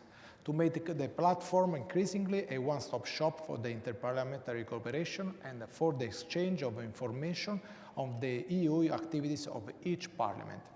Against this background, as you know, the Chamber of Deputies, jointly with the Senate, will host the next edition of the IPEX Users Conference on 28 March. A draft agenda was given to the members of the IPEX board. A maximum of 4 officials for national parliament, in principle 2 for each chamber in the case of bicameral parliaments, will be invited to attend. After the welcome addresses from the Secretary General of the Italian Senate and myself, the conference will host 2 different workshops focusing on how IPEX supported the main developments in the role of parliaments at the EU level after the Lisbon Treaty. The first workshop, hosted by the Chamber of Deputies, will deal with the way national parliaments have exercised their EU-related functions, such as the general scrutiny on their governments, the political dialogue, and the subsidiarity check. The second workshop, hosted by the Senate, will focus on the developments in the EU interparliamentary cooperation. On the one hand, the establishment of new conferences, and the other, the creation of networks among the administrations of our parliaments in specific fields.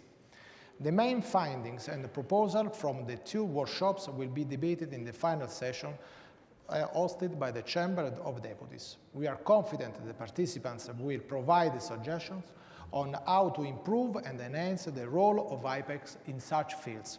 Thank you for your attention. Okay. Thank you very much for your remarks. If there is no any speaker, I conclude the debate now. And if there are no objections, I declare all the 3 IPEX-related documents adopted. And now allow me to inform you about the preparations of our chairmanship, which we have already been started. The Hungarian National Assembly will take over the chairmanship of IPEX for the period of 25-26 in May this year. You may recall that a call of interest was launched in December last year to the national parliaments to express interest in being members of the IPEX board for the period of 25-26.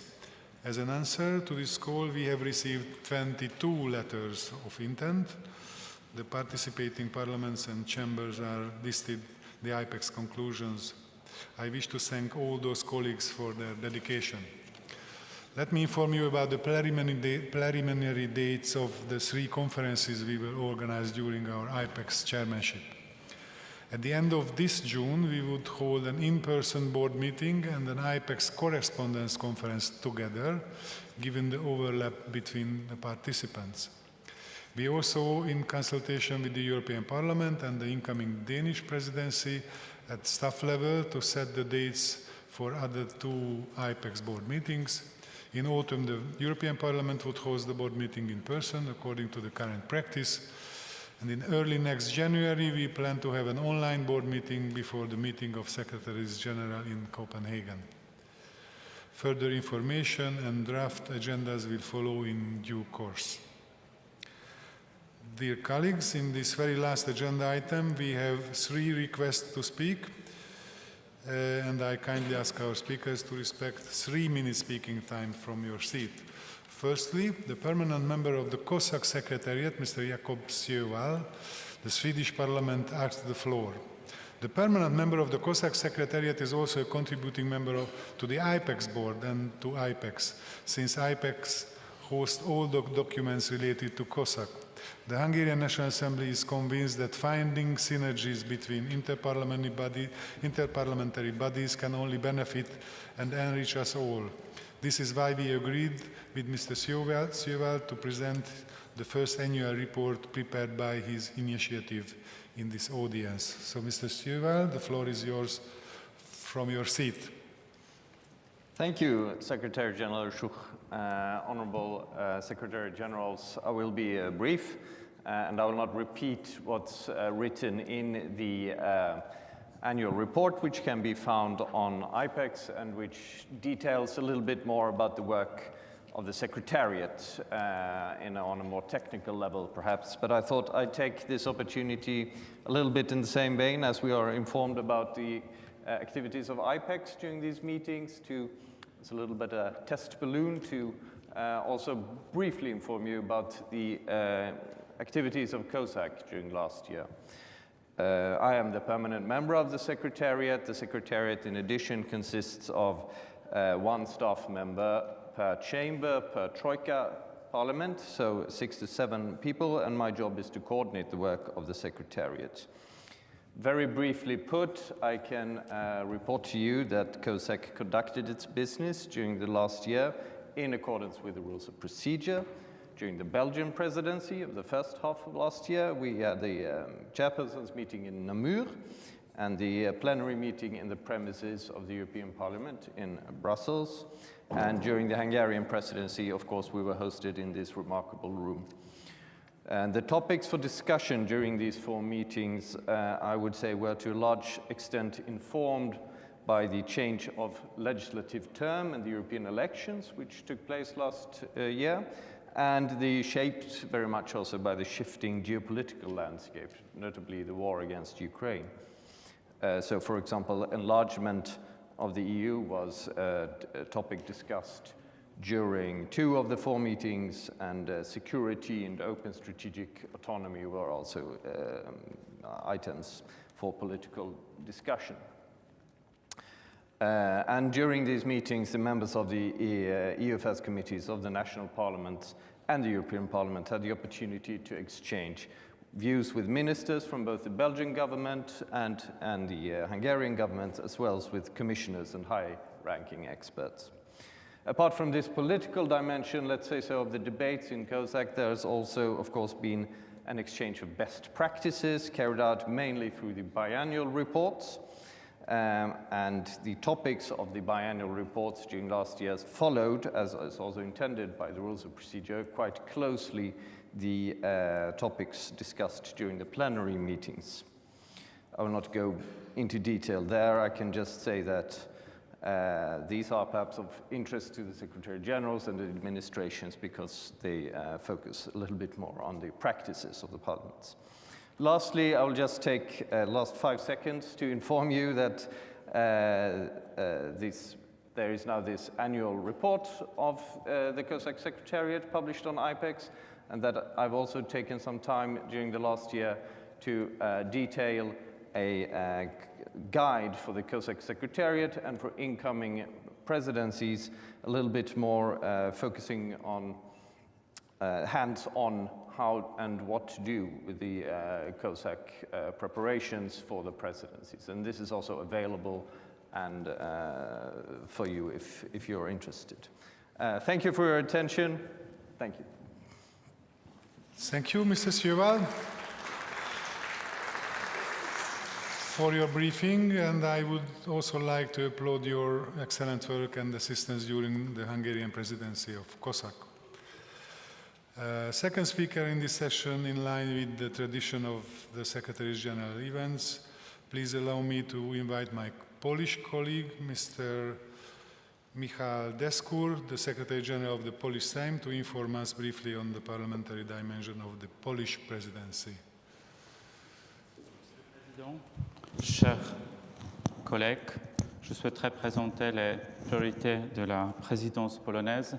Il est difficile de le faire pendant 2 minutes, 3 minutes, donc je compte sur la générosité de Monsieur le Président. Donc tout d'abord, je tiens à vous remercier pour votre hospitalité et l'excellente organisation de l'ensemble de l'événement.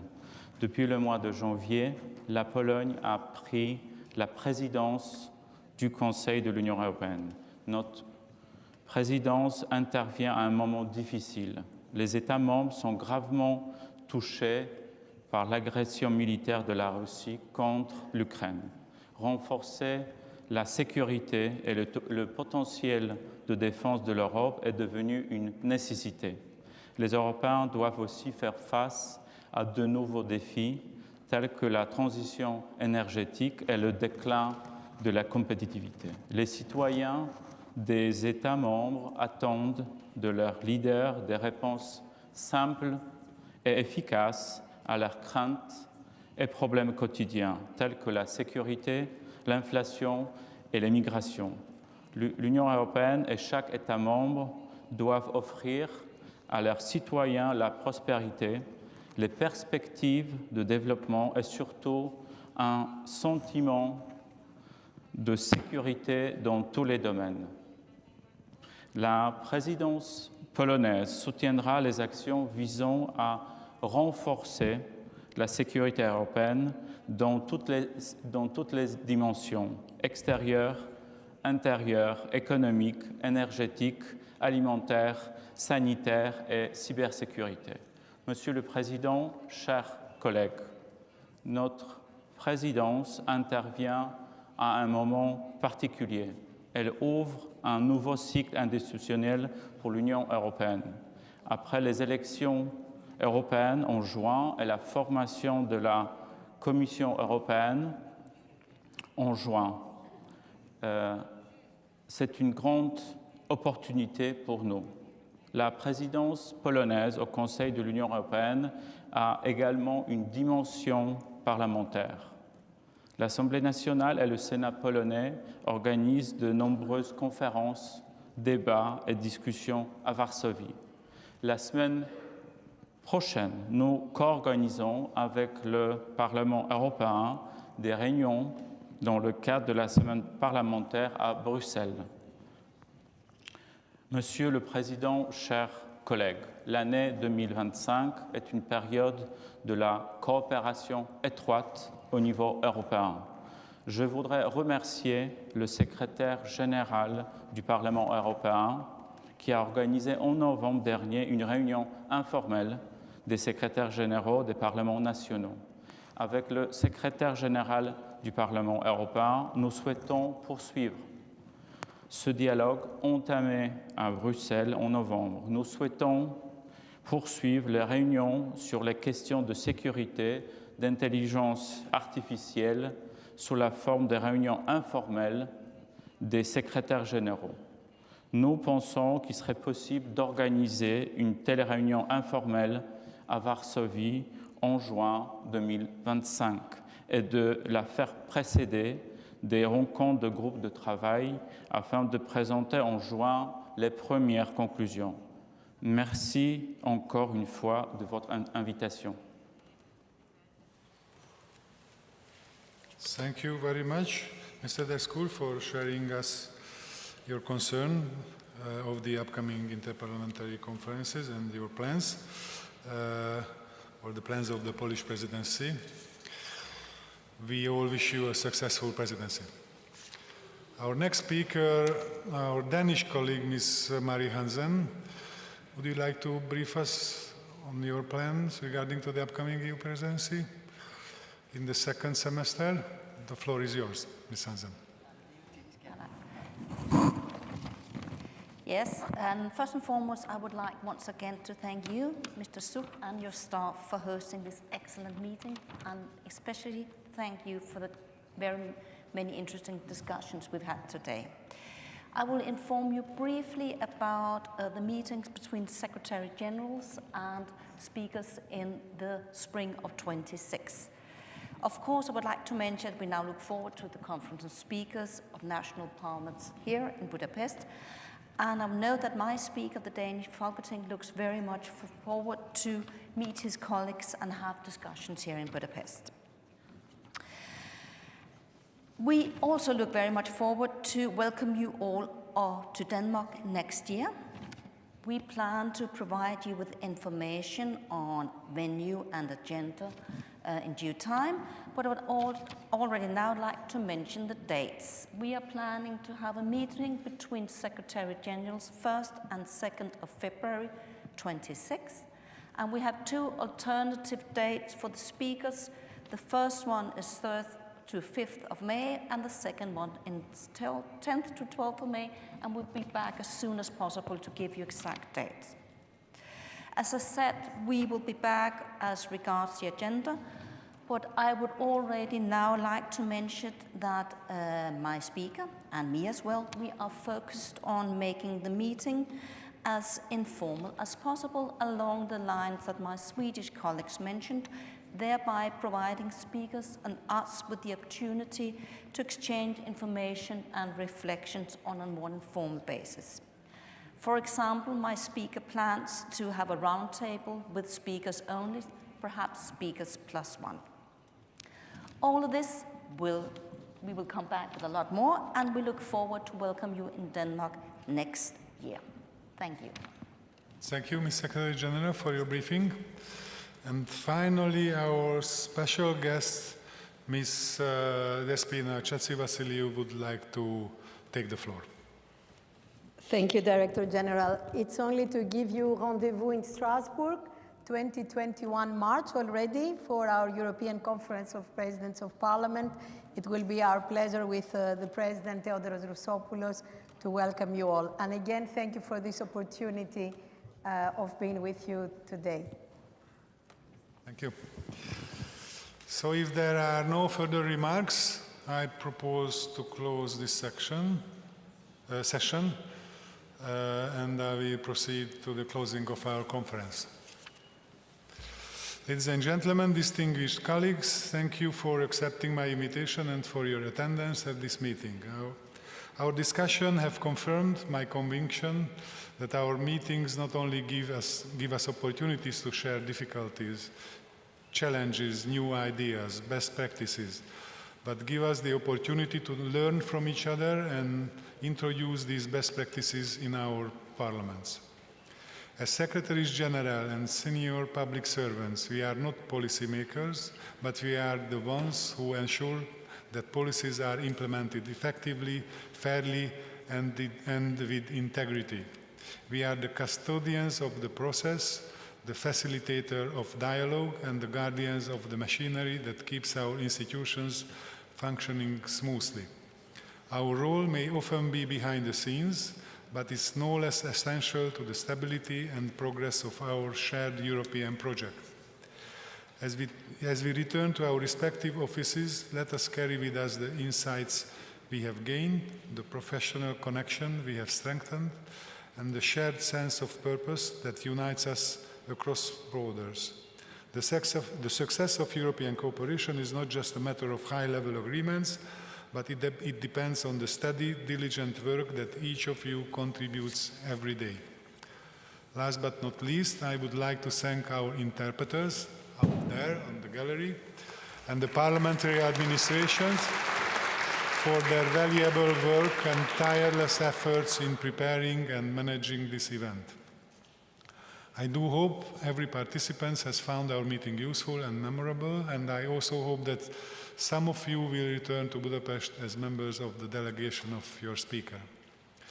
Now, I invite you all to a buffet lunch in the Hunters and the Goblin halls. These are two elaborate halls, are accessible also through the Dome Hall to the right-hand side. And after the lunch, from approximately 2:15, there will be a guided tours in the building and the museum in English and French. The tour guides will be awaiting for you in front of the venue of the lunch. I wish you all a safe journey back home and continued success in the important work that lies ahead of us. Thank you very much for your attention.